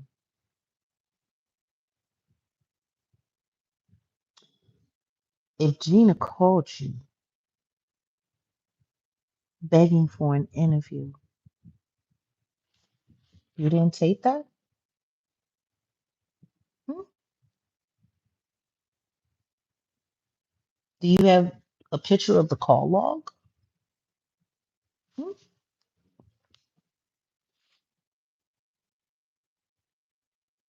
Like we're just supposed to take your word for it that Gina called you for an interview right after Cassie dropped her lawsuit because the feds was doing everything, and then she needed to come to you so that she could, get you to pay her for an interview, so her and Puff would be able to go and say that everything that she said with you in 2018 was all bullshit because you paid her to lie, and she lied the first time and she lied the second time, so this way it would discredit all of the.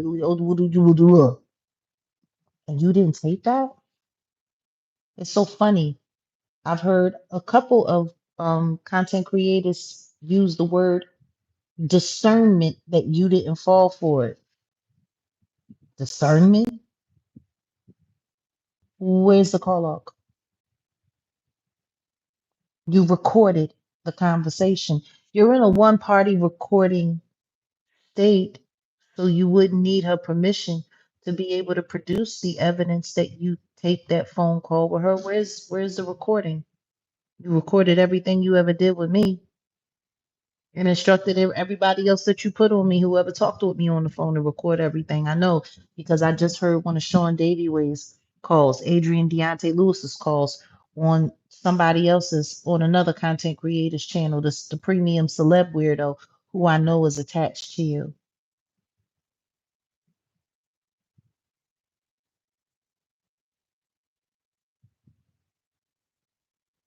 And it was remixed and chopped and screwed.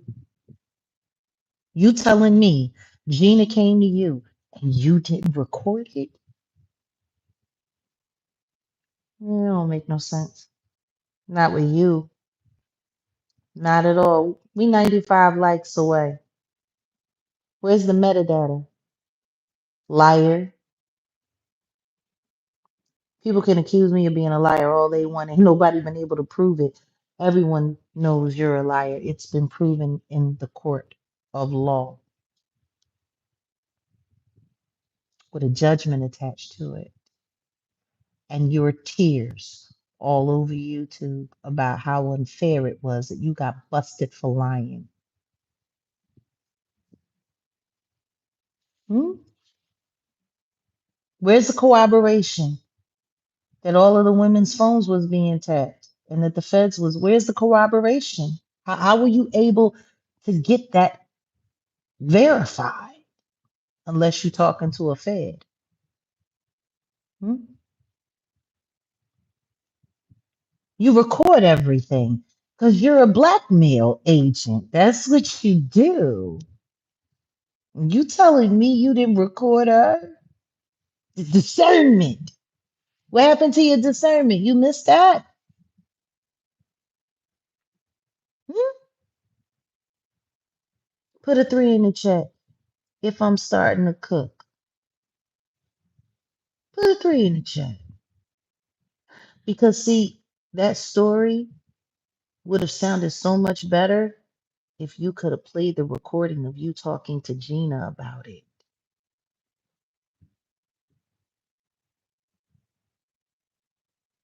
God help anybody that takes your word at face value.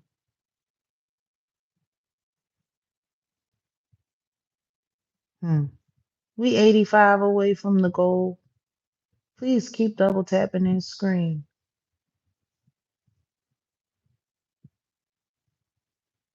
5 years after that interview, nobody knew Puff was going to be getting arrested for anything. We knew about Cassie's lawsuit.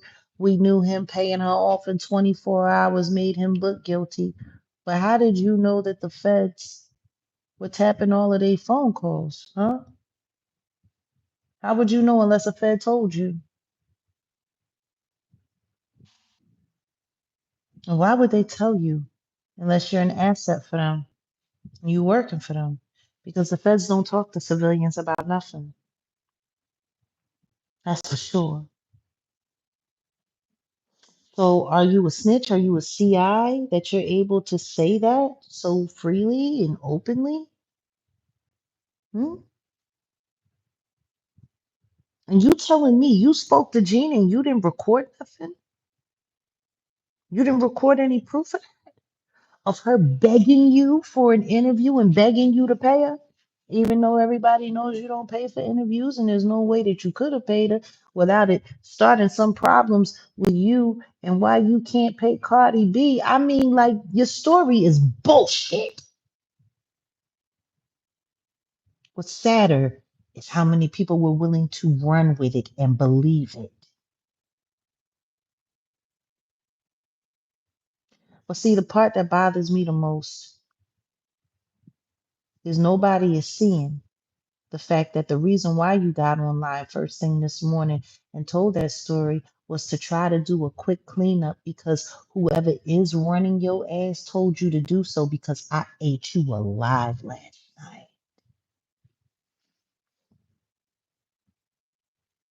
Because see, the one thing that your story does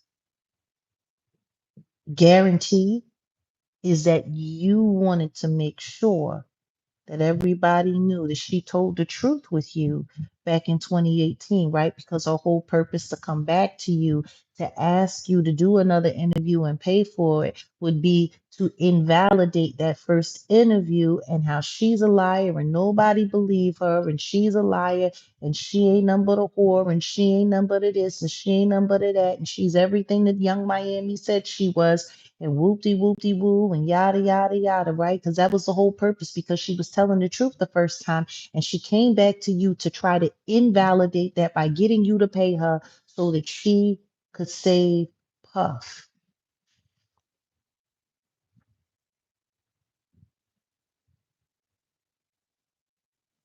I guess me reminding people about the Lauren Hardy stuff,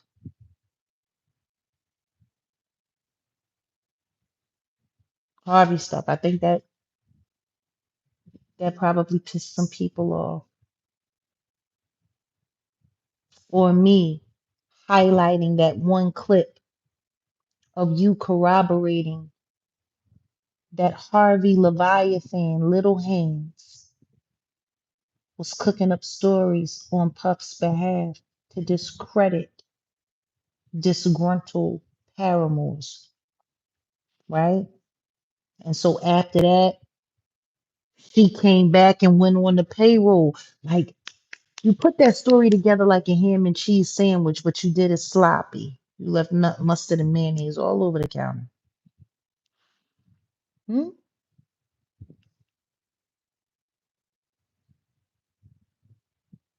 See, Last night I exposed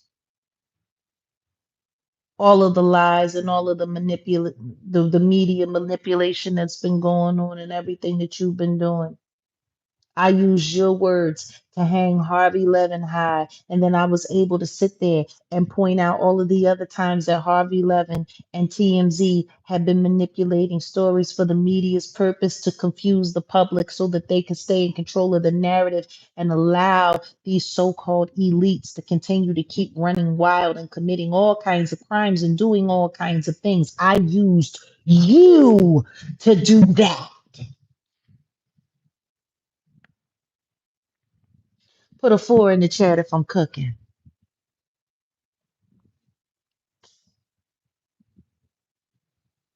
Put a 4 in the chat if I'm turning up the heat. Enough for y'all. Hmm? Cause see, that's what I did last night.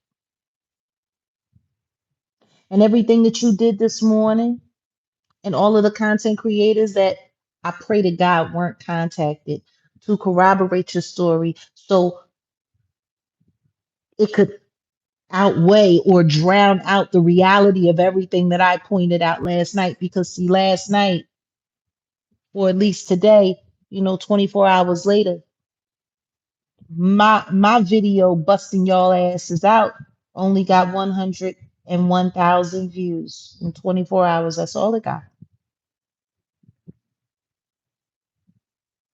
And y'all got up today. You got up today and hit up your 1.3 million subscriber platform. And then somebody else jumped in to piggyback the story just a couple hours later. Just a couple hours later with their 200,000 subscriber platform. And then a few hours after that, somebody jumped in with their 400,000 subscriber platform. And then a few hours after that, somebody jumped in with their almost 100,000 subscriber platform. That's 2 million people in a 14-hour cycle going up against my 101,000 views. So see, I come with the hard hitting truth. And then y'all put the telephone machine together, huh?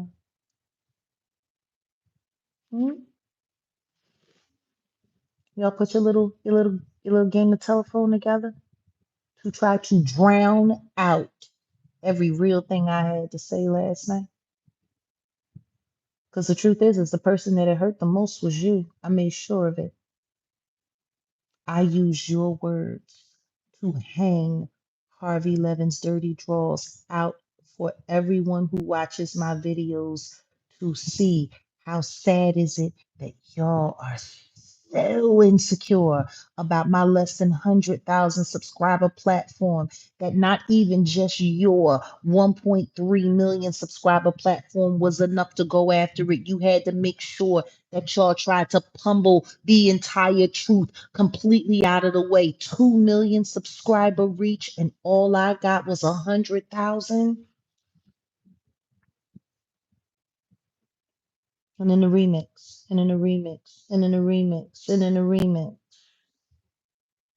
And it was all done in a time lapse to make sure that if somebody missed your video, a few hours later they would catch that video into that algorithm, and then they cited you.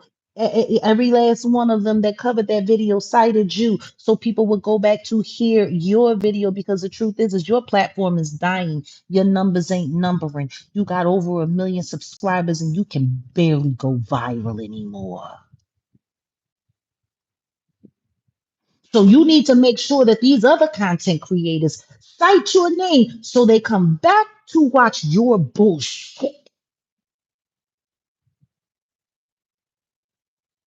Put a 4 in the chat if I'm cooking, and please don't stop hitting that like.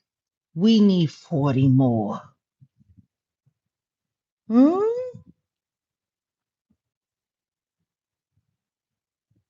Y'all carried that storyline today for 14 hours while my video was out there to slow down the traction of the truth. And meanwhile, all of that happened and you showed no receipts, not a one, not a call from Gina, not a call log, not a voice clip, nothing, nothing. You showed nothing. Puff put her back on the payroll. Do you have anything to corroborate any of that? Puff sent her back to you. She was in Miami with Puff. Hmm? Corroborate it. Where's the evidence? Where are the details? Where's the facts?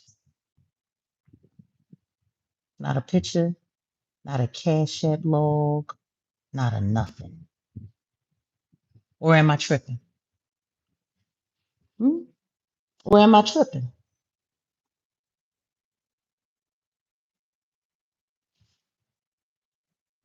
Am I tripping? 5 years later, before anybody knew that there was even going to be an HSI raid, which didn't happen until about 5 months after Cassie lawsuit hit. Gina came to you begging you for an interview because she was trying to invalidate the interview that she did with you back in 2018 when Kim Porter passed away. Not likely. Your Cardi B, come get your money. Matter of fact, stop being nice to this hoe at all. Bankrupt her and force her offline. Huh? What did you call a bunch of content creators, asking a bunch of content creators to share your story today and make sure that they give you a voice note and voice credit so they go back and listen to it to try to put that lie through? Huh? Where's the phone call? Where's the voice clip? Where's the metadata? Where's the call log? Hmm? Gina's a liar. Don't believe anything she says. She's a liar. She's a liar. She's a liar. Why? Why do you need everybody to to acknowledge her as a liar today? Because you, you don't want people to remember this? Oh, yeah. So I hit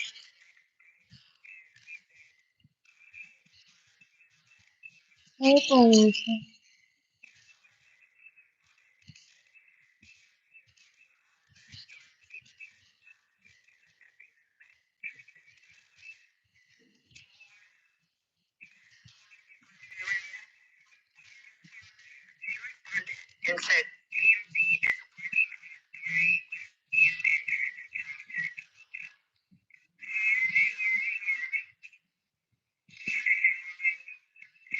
put that camera on you.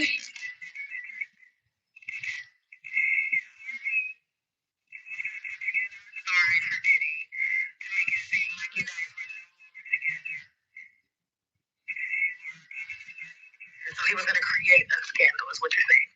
I guess.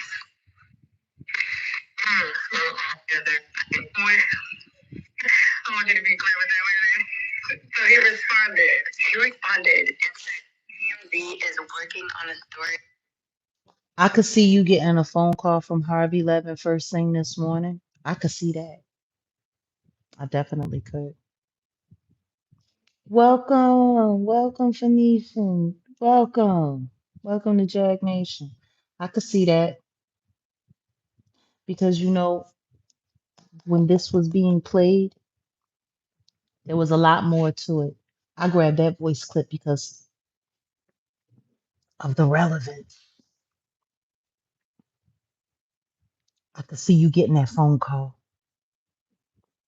I could see someone calling you from TMZ saying, Jaguar Wright's online running a voice clip about you confirming that Harvey was working stories on Diddy's behalf.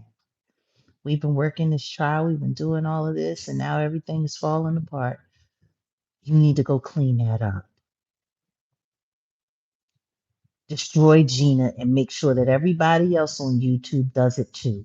We don't need anybody believing that. We don't need anybody remembering that. And then y'all put together y'all little telephone, your little game of telephone. And made sure that the story that y'all wanted about Gina to go out today reached 2 million subscribers, hoping that it would drown out my 100K. I love making bitches move around. I really do. But when I make a bitch wake up out of her sleep and move around, that's even better. But maybe it wasn't me. Maybe it was a phone call. Maybe it was a phone call that you got. But what I will say is this: if any of what she's saying is true, and if any of the content creators that are encouraging people to believe that any of it is true,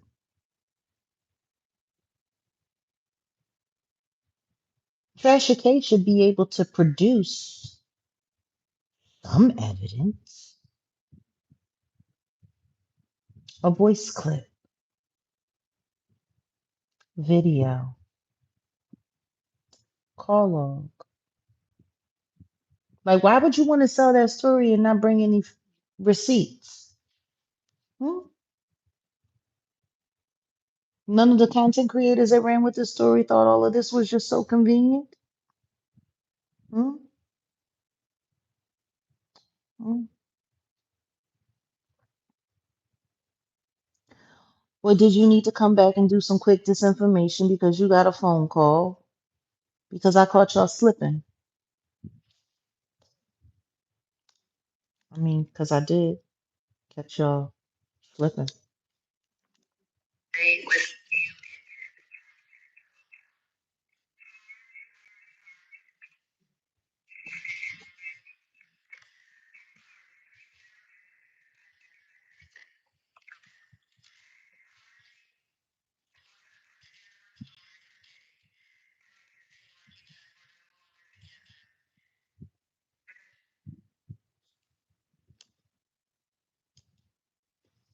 See, that's damaging. Don't believe nothing Gina say. Don't believe anything she said. She's a liar. She's this. She's that. Yeah, prove it. Prove that after that interview she did with you, that 5 years later she came back to you around the time that Cassie dropped that interview. Prove it.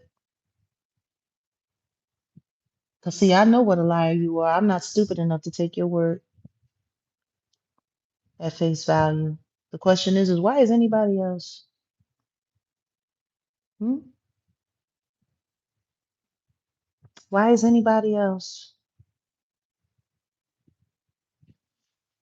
You knew that all of the women that Puff was dealing with, that all of his paramours, their phones were being tapped by the feds. Who told you that? How do you know that?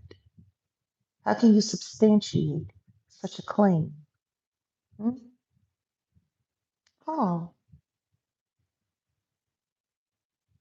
unless you're talking to the feds.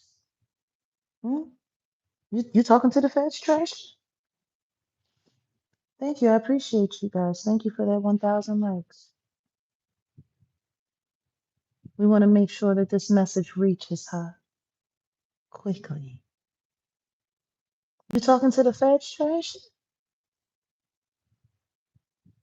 Because that would be the only way you could possibly be able to corroborate that all of the paramours of the diddler, that their phones were being tapped by the feds, as if you heard that from a federal agent yourself. And why would a federal agent tell a scumbag like you anything unless you were a CI for him? I'm just, who's in the chat if I'm making sense, if I'm still cooking?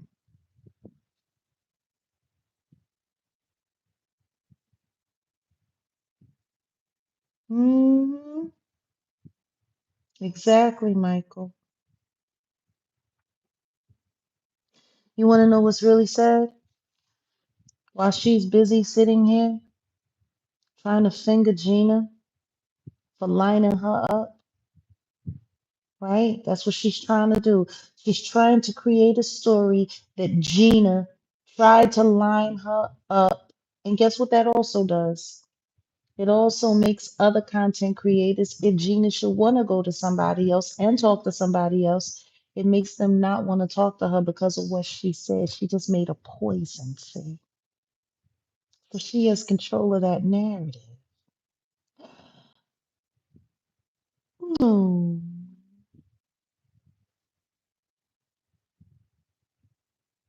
I mean, we haven't heard anything from Gina. You just hearing from this mouthpiece. The only thing we're hearing from Gina is what's going to the courthouse and what they're reporting on the news, and we don't even know if any of that came from her either. The way Diddy's legal team has been lying, they don't know if they talked to the president or not. Now they're not talking about pardons anymore. Now they're hoping for house arrest. Now that's this, now that's that, and this and that, and knick knack, patty whack, give a hoe a bone. Watch this liar come running home. Mm. Like y'all really fall for anything on this app, don't you? Y'all fall for anything. Y'all don't even bother. You busy sitting there trying to line Gina up as a lineup for lining you up.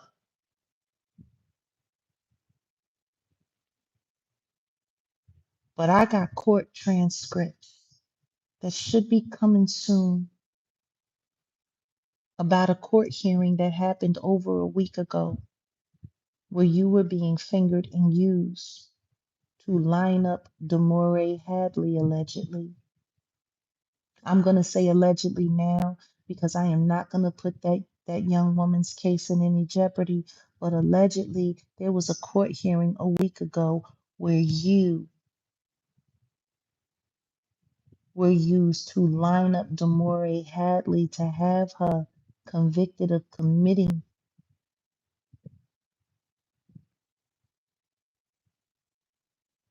contempt on her gag order.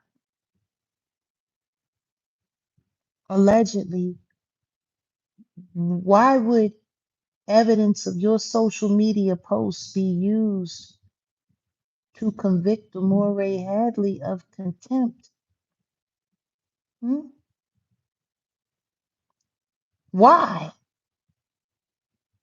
She did none such thing. She interviewed with you before the gag order was placed firmly.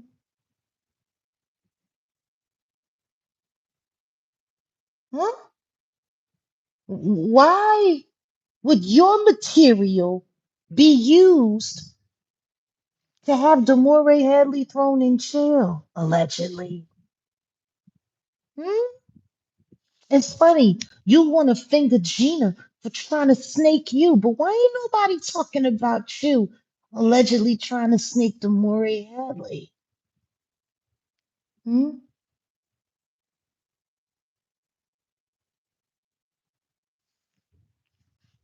You want discernment?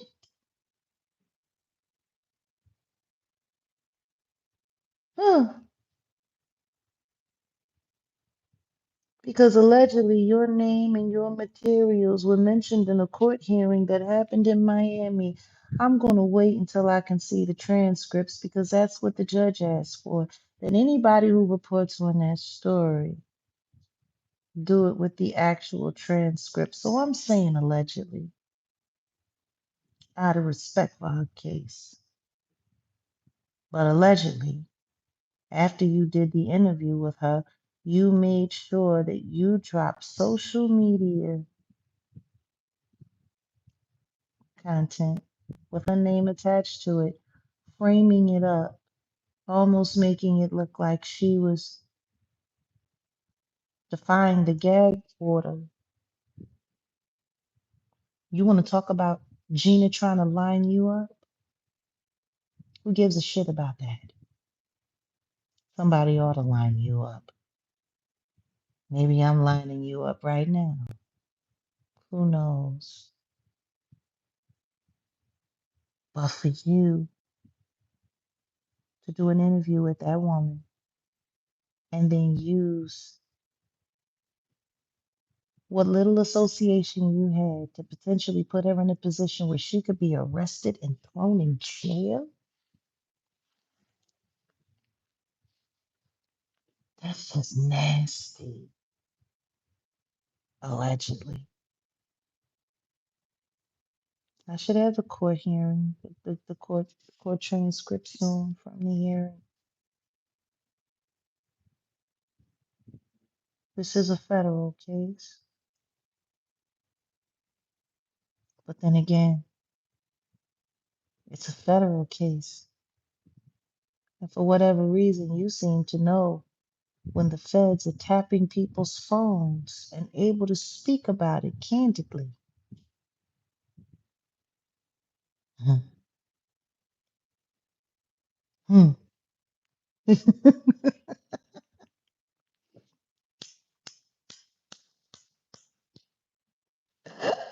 Wow. Wow. The more you talk, I promise you, I'm going to make you eat every little stupid word that comes out of your mouth. And to all content creators who choose to follow this idiot, this lying fool who's just as stupid as Gina, because she is, she's just as stupid as Gina. Because no different than all Gina know how to do is eat and lay down and get screwed and all of that stuff like she was saying. She don't know how to do anything but lie and get rejected. Because not even the females that you're willing to pay so that you can spend your little special time with them, they don't even want your money. They don't even like you.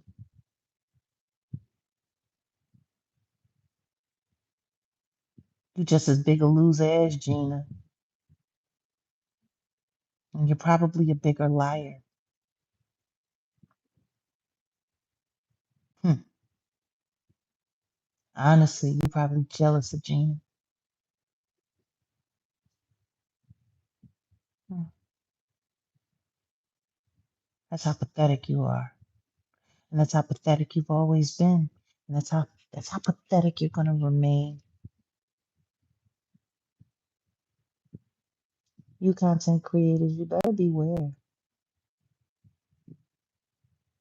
Be careful who you run behind. They might just lead you over a cliff. Not only were your timelines off, not only were your stories convoluted and not straight, not only did you not follow the letter of everything that she said, you apparently didn't pay attention to the letter of everything that she said, because how would she be able to corroborate that people's phones were being tapped by the feds unless she got that from the feds? Hmm? Discernment? Y'all need to stop using these words so loosely. It's only pathetic for you. Very inhumane about these people. Very inhumane. But people really do be in it for the clicks and the views. And understand this. This ain't me running down on no other content creator. The only person I'm running down on is Trans Rena over here. What I'm saying to you is a warning from one content creator to another, from someone who is evolved into an investigative journalist to, people who say they like reporting the news. I consider this a community effort, getting the truth out to the people. Don't take it personally that I'm trying to help you see the error of your ways in running with faulty information.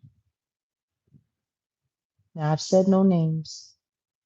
If people choose to assume who you may be or who you may not be, I can't do anything about it. I've said no names. There's too many content creators to be able to take the number or the sizes that I've said different platforms to pin their jacket on anybody. It could be a number of people. Even though I'm sure every last one of you know exactly who you are. See, this is me being decent. This is a kindness. This is grace.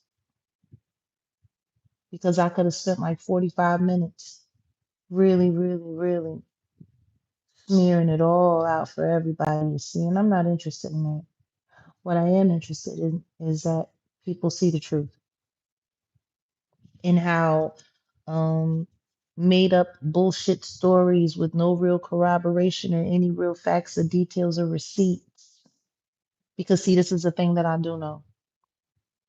If there had been any, every last one of you content creators would have shared them. You would have shared them. Want to know why?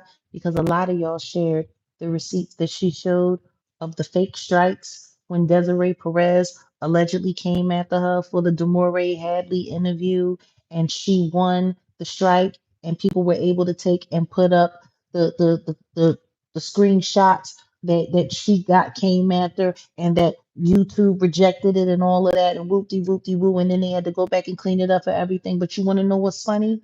Everybody else that got struck, they didn't get struck by Desiree Perez. The strikes, yes, they were issued in the name of Desiree Perez, but the emails came from Laura Gatz and the A. Reed law firm. We're supposed to believe you were the only person that got the email directly from Desiree Perez? Come on, out of here. Me. Piss in somebody else's face and convince them it's rain. That will never work in Jag Nation. That will never work here.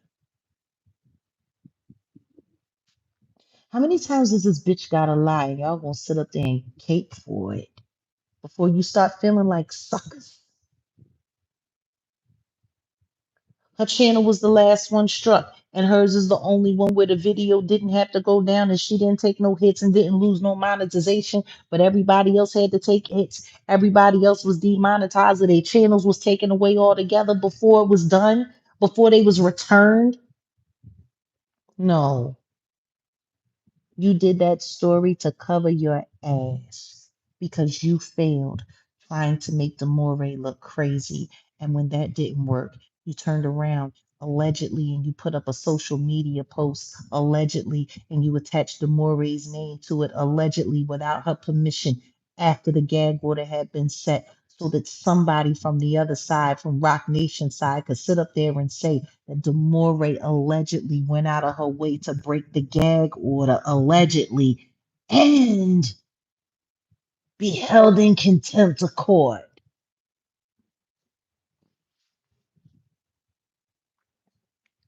Like the setup, who you are, allegedly. We'll be able to corroborate things a little better when I have the transcripts, and then we'll be able to talk without doing it so cryptic. Because I'm going to have the transcripts very soon, and then I'm going to make sure that everybody sees you for exactly what you are. You worried about telling people not to trust Gina? We're going to make sure don't nobody trust you. We gonna make sure. Indeed, set in the West. Indeed.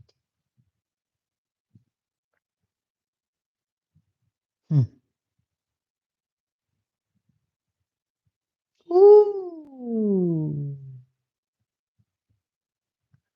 I can't wait until I have those transcripts in my hand so I can show people how desperate you are to lick Rock Nation ass. Go back and tell Alicia Keys I said fuck her and I'm glad she's getting divorced.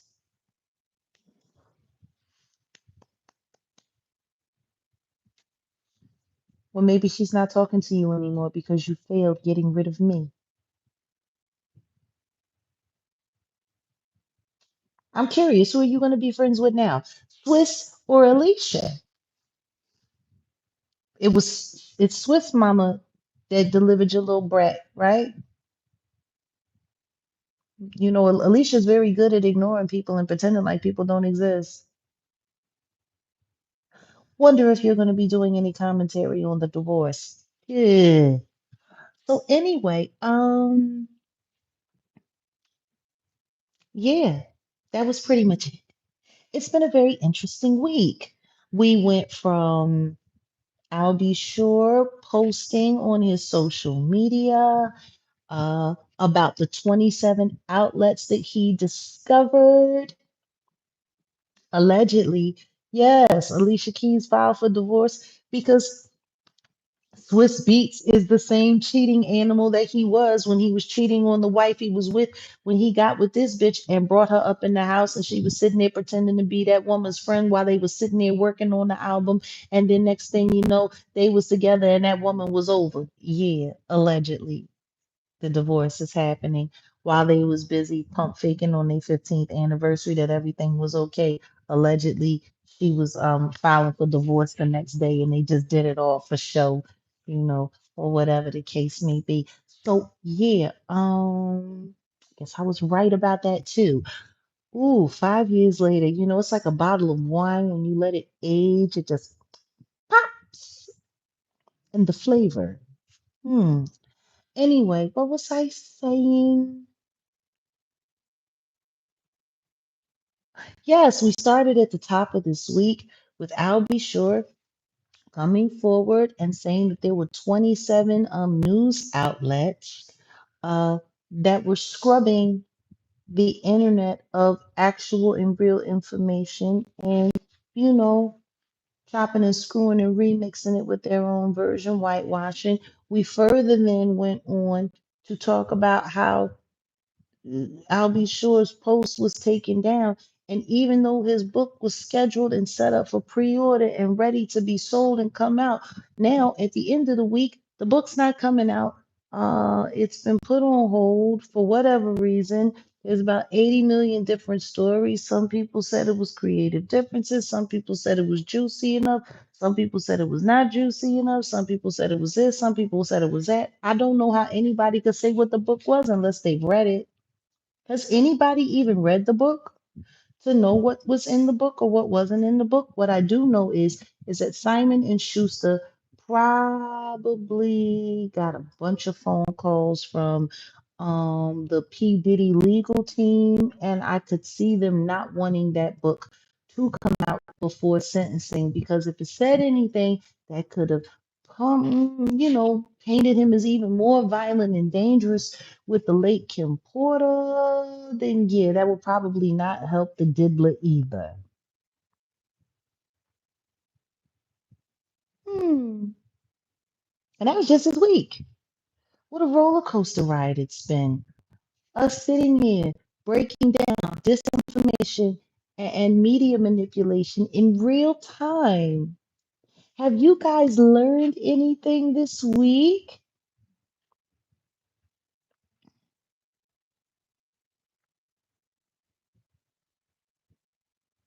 Have you said anything have we learned anything this week?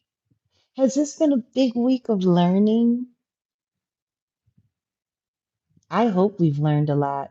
I hope we've learned how janky YouTube content creators can be when they're only busy worried about clicks and views. I think we've learned how destructive some YouTube content creators can be when they're pandering to helping confuse the public with a bunch of bullshit on behalf of the celebrities so that the larger media content creators and platforms can come in and whitewash everything and change reality. Yeah, yes, yes, Marty Strong. Mm, I go hard and I go deep and I get real. But the one thing that can't nobody ever accuse me of is not asking valid or real questions. It's funny. The questions that I ask, they're really simple. They're really right there. They're really right there in front of everyone's faces for everyone to be able to see. Why does nobody else ask them? I know I'm intelligent, but I'm not smarter than everybody. And some of these people are a lot smarter than they like to pretend. Just so you know, I'm listening to most of you. I'm listening to the way you stutter. I'm listening to the way you say, you're right. Because such and such and such and such and such, right? I listen to all of your tells. I can tell when you're lying. Every last one of you. Yeah, because such and such and such, and such, and such this, and this, right? Trying to convince who? Who you trying to convince? Because the only thing that you're convincing me of with antics like that is that you're lying, is that you're trying to sell a story, you're trying to force a story.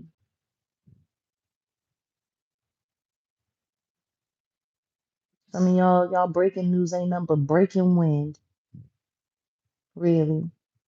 And I wish you would write it like that sometimes too, because it's not news. You're not breaking news if all you're doing is passing around the same unsubstantiated story with holes in it, with no real facts, nothing verifiable, nothing there. You're doing nothing more than breaking wind. And your information is about as valuable as a fart if all you're doing is gossiping and passing around stories and playing telephone with people's real lives. And make you no mistake about this. This isn't me sticking up for Gina. Gina's a piece of crap. The simple fact that she didn't show up to testify because she's still hoping to end up being Diddy's favorite is pathetic. But just because she's pathetic don't mean y'all gotta choose to be either. See, that's the thing. She's pathetic. Why y'all choosing to be pathetic too? It's crazy. And I'm sick and tired of being the only adult in the room pointing out the very obvious things. I'm tired of it. I wish you people would grow up. I wish you people would tell the truth. I wish you would just stick to the facts. And if you're going to run around sharing everybody's information and sharing all of this crap, then can you at least do us the favor of corroborating any of it with something real? All of the Paramour's phone, well, really, which ones? Which of the girls' phones was tapped? All of the girls was tapped? Who? Young Miami's phone was tapped? Hmm? I can't imagine Young Miami's phone being tapped by the feds or her not being taken into custody at all. I can't imagine it. Not with the way she was running back and forth with Tusi on a private plane. I can't imagine it. What would be the purpose in protecting her? What would be the purpose in the feds protecting her? Yeah, Michael. hmm No banjo. Weird.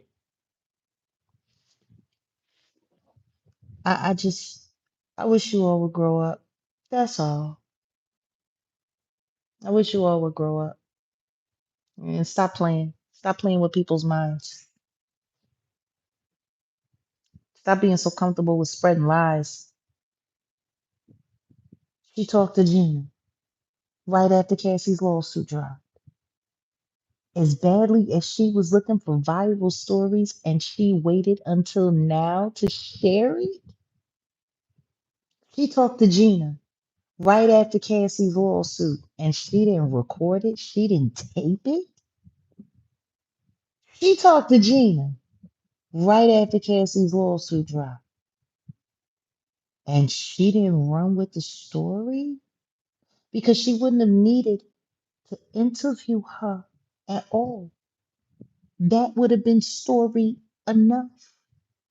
That Gina came out of the woodworks after 5 years and came to her talking about she had a viral this. If she had known that, the first thing she would have done, the first thing Trasher would have done was got online and asked her people, well, should I pay her for the interview? Because, maybe we need to know what she's talking about. Because if Cassie's dropping lawsuits and she just getting it settled overnight and she was asking for 30 million, Gina must have something. Maybe we need to, or maybe we should go to somebody else. Who do we know that knows Gina that might be able to give us the information for free? Because that's exactly what she would have done. That's exactly what she would have done, especially at that time. She needed the content. Her content was thin. She was sitting there banking on that Brother Bilal interview to carry her all the way home. And it did okay. But to follow up with running down on Gina, you telling me she held all of that until now? That bitch can barely hold water.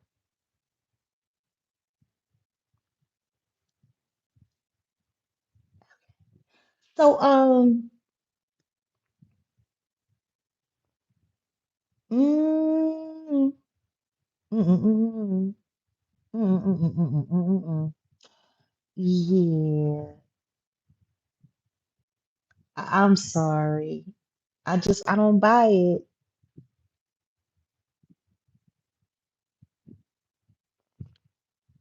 I don't buy it. Welcome, Marty Strong. I'm serious. Like, I don't buy it. And I don't understand why people are so comfortable with buying rotten groceries because that's pretty much what she offers with her commentary and all of her shit is rotten groceries. So yeah, on that note, it's time for me to go. And Shabbat Shalom. We try to stick to the facts around here. But it would be really interesting if all those content creators who enjoy sharing her bullshit would also want to know why she worked so hard to subliminally lightweight in the backdrop line up Deore Hadley allegedly. Or maybe rather not ask her and just go and get the court transcripts from the trial. Well, not the trial, but from the case.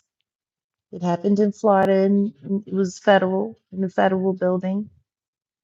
And if you are a reporter of news and facts or whatever the case may be, like all of you like to say you are, and most of you love reading paperwork, you should really read that paperwork and how Rock Nation was so busy trying to cram, allegedly, Tasha K's name all through it to have Deore hit with a contempt order, allegedly. Maybe y'all should want to, maybe y'all might want to, but it's okay. Even if you don't want to get the transcripts, even if you don't want to get the paperwork, we'll have it and we'll be sharing it. The question is, are y'all going to do reaction videos to it? Because Lord knows you haven't done reaction videos to any of the Defending Your Freedom series, the Deore Hadley story. I haven't seen any of you. I heard y'all talk about the Tasha K interview, but I haven't really heard you talk about my interview with Deore that is filled with nothing but receipts and facts. And Jag Nation, we're still in a slow crawl. So I'm asking everybody, especially all of our members, please share, share, share the video. Recommend it to someone. And I don't know, I might need to go back and I might need to pay for a YouTube feature for some of these episodes because I don't know if you guys know, but Dr. Bobar, the doctor who put Deore in in the hospital, is now saying that he wants to be removed from any lawsuits and that his name shouldn't be mentioned for what he did to her because everything that he did to her, he said he did in good faith. You said that the woman was a pharmaceutical addict and her system was tested and you still put her in a mental hospital. How is that good faith? How's it good faith? Because you believed her mother? Maybe y'all should go back and look at episode 3 again and ask yourselves whether or not Dr. Bober did what he did in good faith. You know what I am going to do? I'm going to share it on the community wall. I'm going to do that right now. I'm going to do that right now. I'm going to share it on the community wall. And I want everybody to just take a second, and listen to it. And I want y'all to just ask yourselves, does it seem like good faith to you? Does it seem like good faith to you? And it's crazy. This is episode 3. It's been up for a month. It only has 6,500 views. That's it. 6,500 views. That's it. only 6,500 views. The Moray story is probably the most viral story I've ever seen that hasn't gone viral. And I'm not just talking about just me on nobody's channel, not even hers. And she has over 1 million subscribers. Like, it doesn't even make any sense. How does a story that was born to go viral with all of the stuff we got in it not go viral anywhere? Anywhere. That sounds like hella orchestration.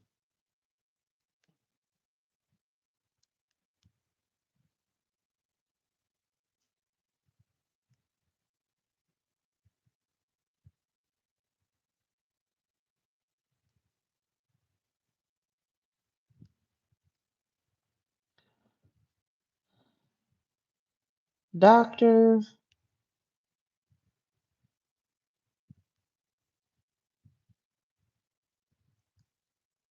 Dr. Bober says what he did to Demore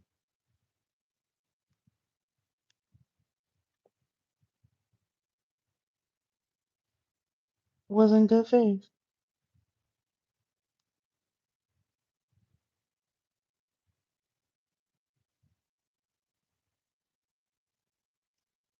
Wasn't good faith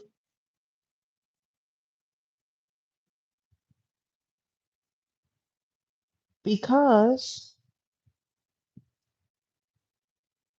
he believed her mother.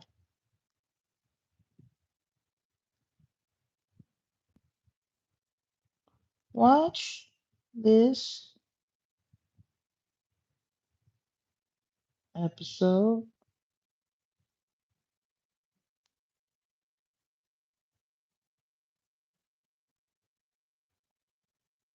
and tell us if you believe him in the comments. Please like and share this everywhere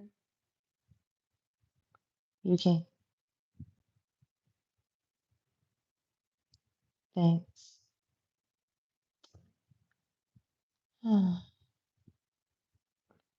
um,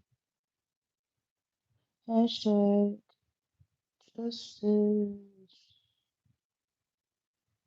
for the Harry. Mm,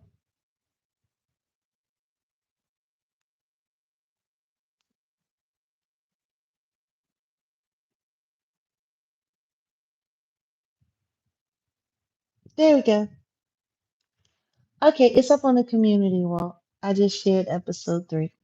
And we're gonna work out the kinks in the marathon because I'm going to be running the marathon again. We want to make sure that everybody gets to see it. Sometimes running things in succession, it just allows people to turn it on and just keep it on in the backdrop. They get to catch things that they didn't get to catch before, whatever the case may be. We are very committed to this story, unlike some content creators who are just doing it so that they can get in the fight and maybe start a bunch of trouble for good people since they're terrible people in real life. Yeah, maybe we could run it tomorrow. But yeah, we're gonna be running marathons of the Defending Your Your Freedom series, the Deore Hadley story, and we have more episodes coming leading up to some other things. But no, seriously, we need all of the help that we can get. They have me on slow mo. Are you serious? This is they so hateful. So yeah, on that note, Sunday is great. All right, yeah. So guys, we're gonna be doing a marathon on Sunday, and you know, please, anybody who hasn't seen it, please tell them to come by the channels and just take a watch, take a look. This is the only story that I can tell you in my heart is a viral story, and it's not gone viral. That makes no sense. What can you do to help? Like, share, subscribe, become a member, and get the word out there. It's funny, all of these people talking about Diddy, all of these people talking about Gina. Why aren't they talking about the Hadleys?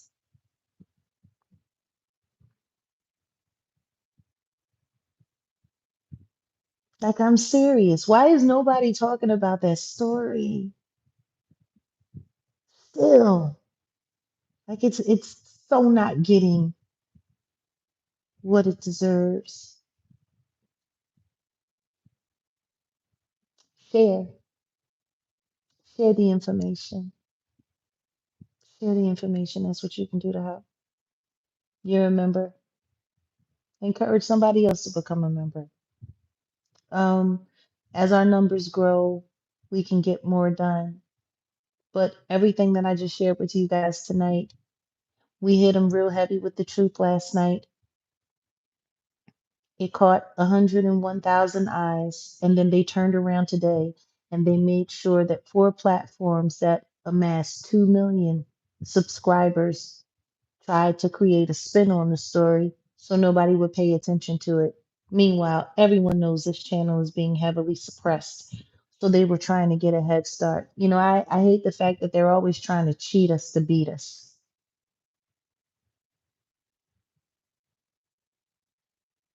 How can you go back and watch a live when you weren't there? All you have to do is just look on the channel. We haven't privated anything. I am going to be unprivating the first live that we did, part one of this, which has a different thumbnail. It has this thumbnail in the backdrop. So yeah, I'll be letting that one loose because there's a whole nother everything that I said over there. And then they shut us down and then I was frozen. But you can still hear me talking. But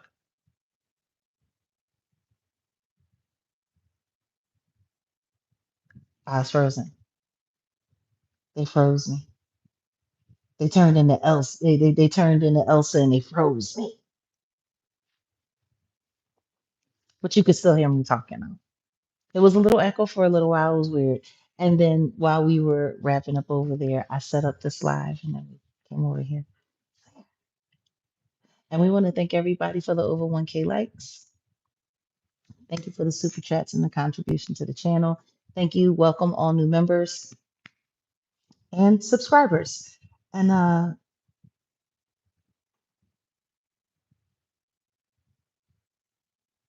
hmm, interesting. You in the clouds? Well, welcome from the clouds. Welcome from the clouds. I guess it'd be safe over there, up there, floating around. You had to be there. It was a time. It was a time, and I privated it, but I'm going to unprivate it once we finish here. And yeah, peace to you guys until next time. And yeah, so we're probably gonna be running the Deore Hadley story marathon on Sunday. Tell a friend to tell a friend. And yeah, I just posted episode 3 again. So Dr. Bober is saying that he did everything he did in good faith. You guys should watch that episode and ask if he's full of shit or not. Make sure you let us know in the comments. And the best way to help uh our channel here is to like, share, subscribe, comment. You know, everything is based around engagement. You know, you guys sometimes you get in the comments and y'all are talking to each other, talking to this is your community. You know, this is Jag Nation. This isn't just about me. This is about all of us. And this is my place where I share myself with you and what I'm doing. And cooking content is coming back. So we're going to be doing cooking, a lot more cooking. And it couldn't be at a better time. Like there is no better time for cooking and sharing recipes and sharing our souls and stuff like that.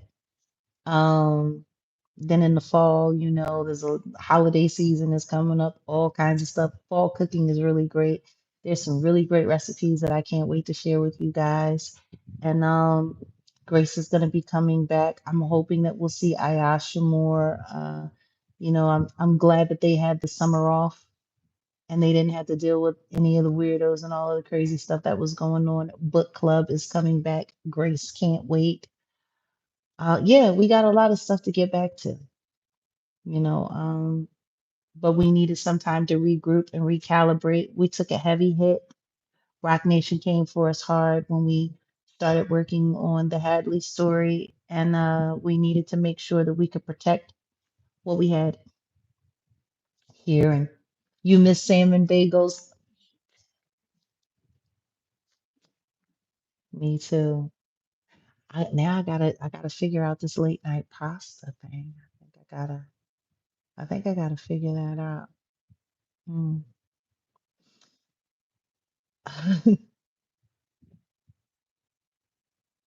Freedom Hall. I like that. I like that. Yeah, man. It's been a hell of a summer, but we made it through. You know, we made it through, and we couldn't have done it without our community. So, what I was just about to ask you about, like, what about him, honey? Ask God about him, because I don't think there's anything anybody can do for that man. I mean, I said what I had to say. I still feel the same way. I don't care if you're a good person or you're a bad person. Anytime I see somebody being gang stalked or dogpiled or being targeted in a targeted fashion, especially anything, Purple Couch, the Truth Couch. Yeah, yeah. That might be happening sooner than you think. Um,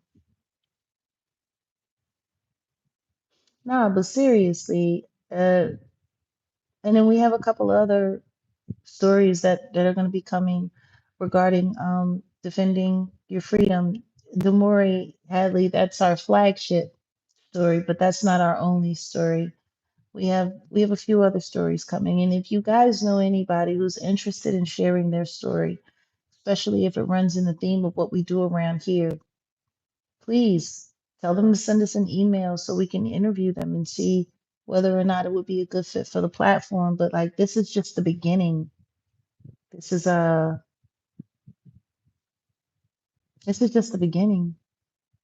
You know, we're doing some great work here, and we appreciate you guys for all you do, your encouragement, showing up, being here. But we gotta get bigger. We gotta get bigger. We came last night, we told a heavy truth, and then they turn around and they hit us with 2 million subscriber worth of platform, putting the spin on it. So we get lost in the shuffle, and you know, that's why I'm like, hell to that. I'm coming right back tonight. We're pointing this out. We're going to talk about it. We're going to get it square. We're going to get it square. Like, that's just that. So, yeah, we need to get bigger because if they can throw 2 million subscribers at us at any moment to combat our less than 100,000 at any time, then yeah, no, we got to get bigger. Yeah, the truth couch. Yeah, it's coming. It's coming. I've been looking forward to it. You know, it's never easy having to regroup.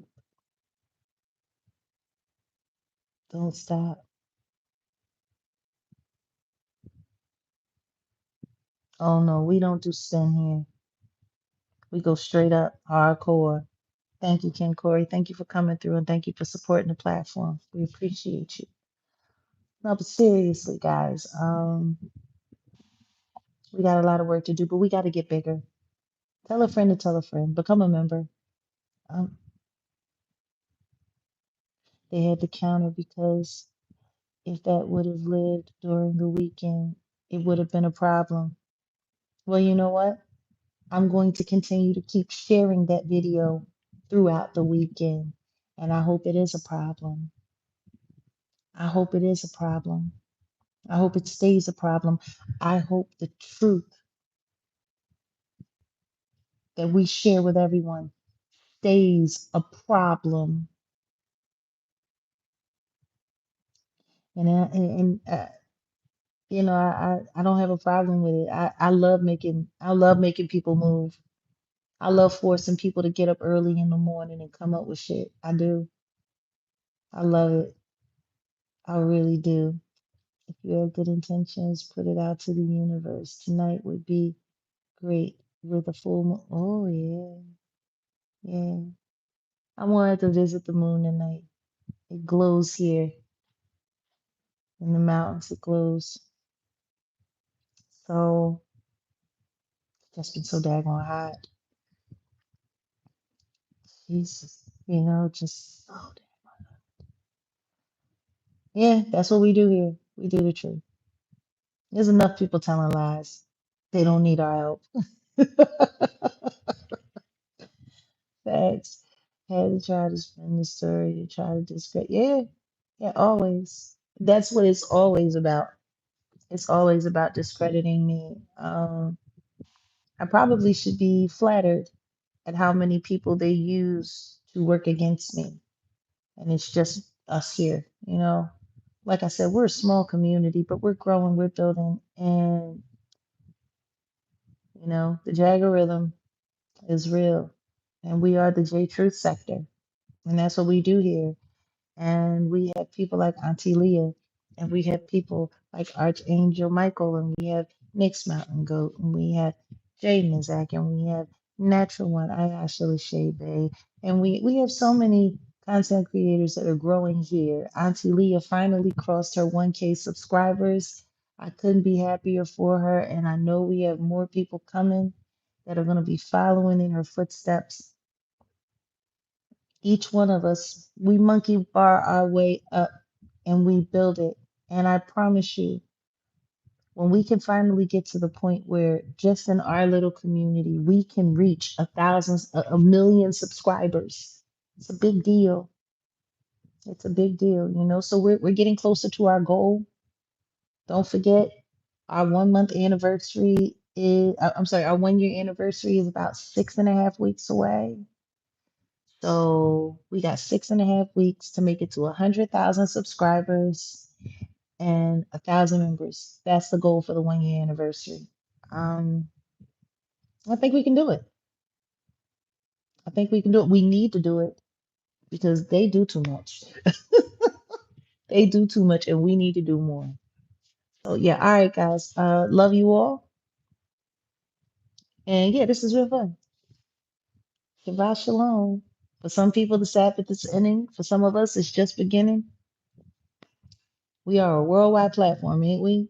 But I like the fact that, you know, dealing with you people on the other side of the world, we get to get our truth out into the future, you know? So it's awesome. All right. See you. Good night, guys.